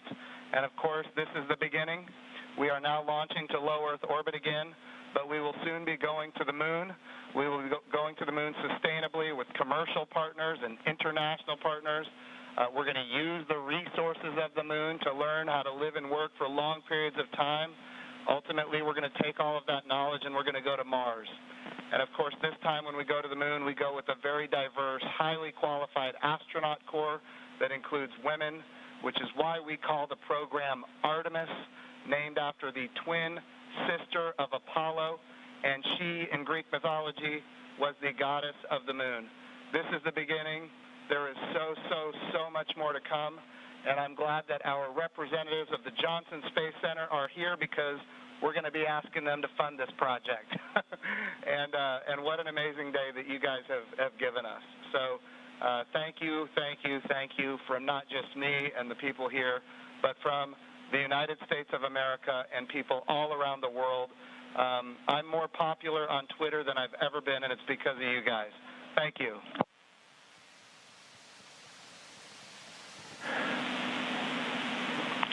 To the crew on the International Thank you to all Space of you. Station. Thank you very much. Hey, Chris, we ask that you just hold your position for a few minutes. There's, of course, a number of photos we'd like to take. And then a quick note for those down here in the room. To Senator Cruz, Congressman Bobbin, Administrator Bridenstine, Director Geyer, and all of our distinguished visitors, thank you for your participation in today's historic event, and thank you for the leadership that has enabled it.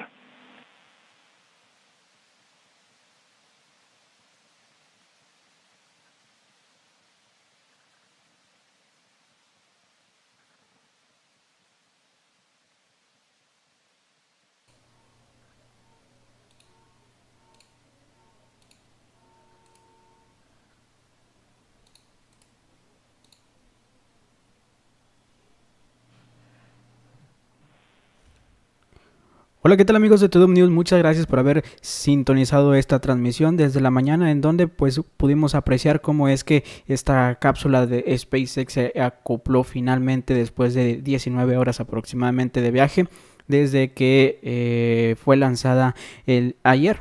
Precisamente, los astronautas permanecerán en la Estación Espacial Internacional durante las próximas semanas, aunque no está definida la fecha de regreso. Se estima que podrían pasar hasta 16 semanas en la Estación Espacial Internacional, y es entonces cuando podríamos ver que la cápsula vuelve a la Tierra. Por supuesto, estaremos muy al pendiente de cómo se desarrolla esta historia, todos los detalles que brindará, ya que se trata de algo histórico, pues la NASA por por primera vez envió a sus astronautas, en este caso 2 astronautas, con una compañía privada, y la beneficiada fue SpaceX, que también se convierte en la primera ocasión en que esta empresa estadounidense privada del multimillonario Elon Musk pues transportó a seres humanos al espacio.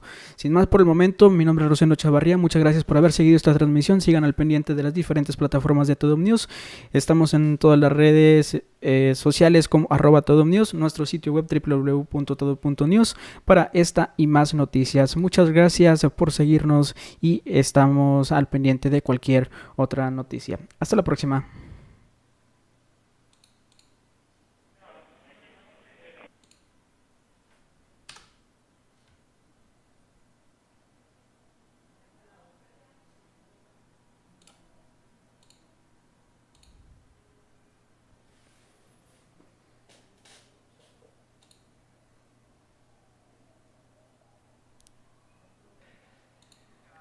Our coverage of the SpaceX Demo 2 mission in conjunction with NASA. On behalf of all the teams that participated in this mission from Hawthorne to Houston,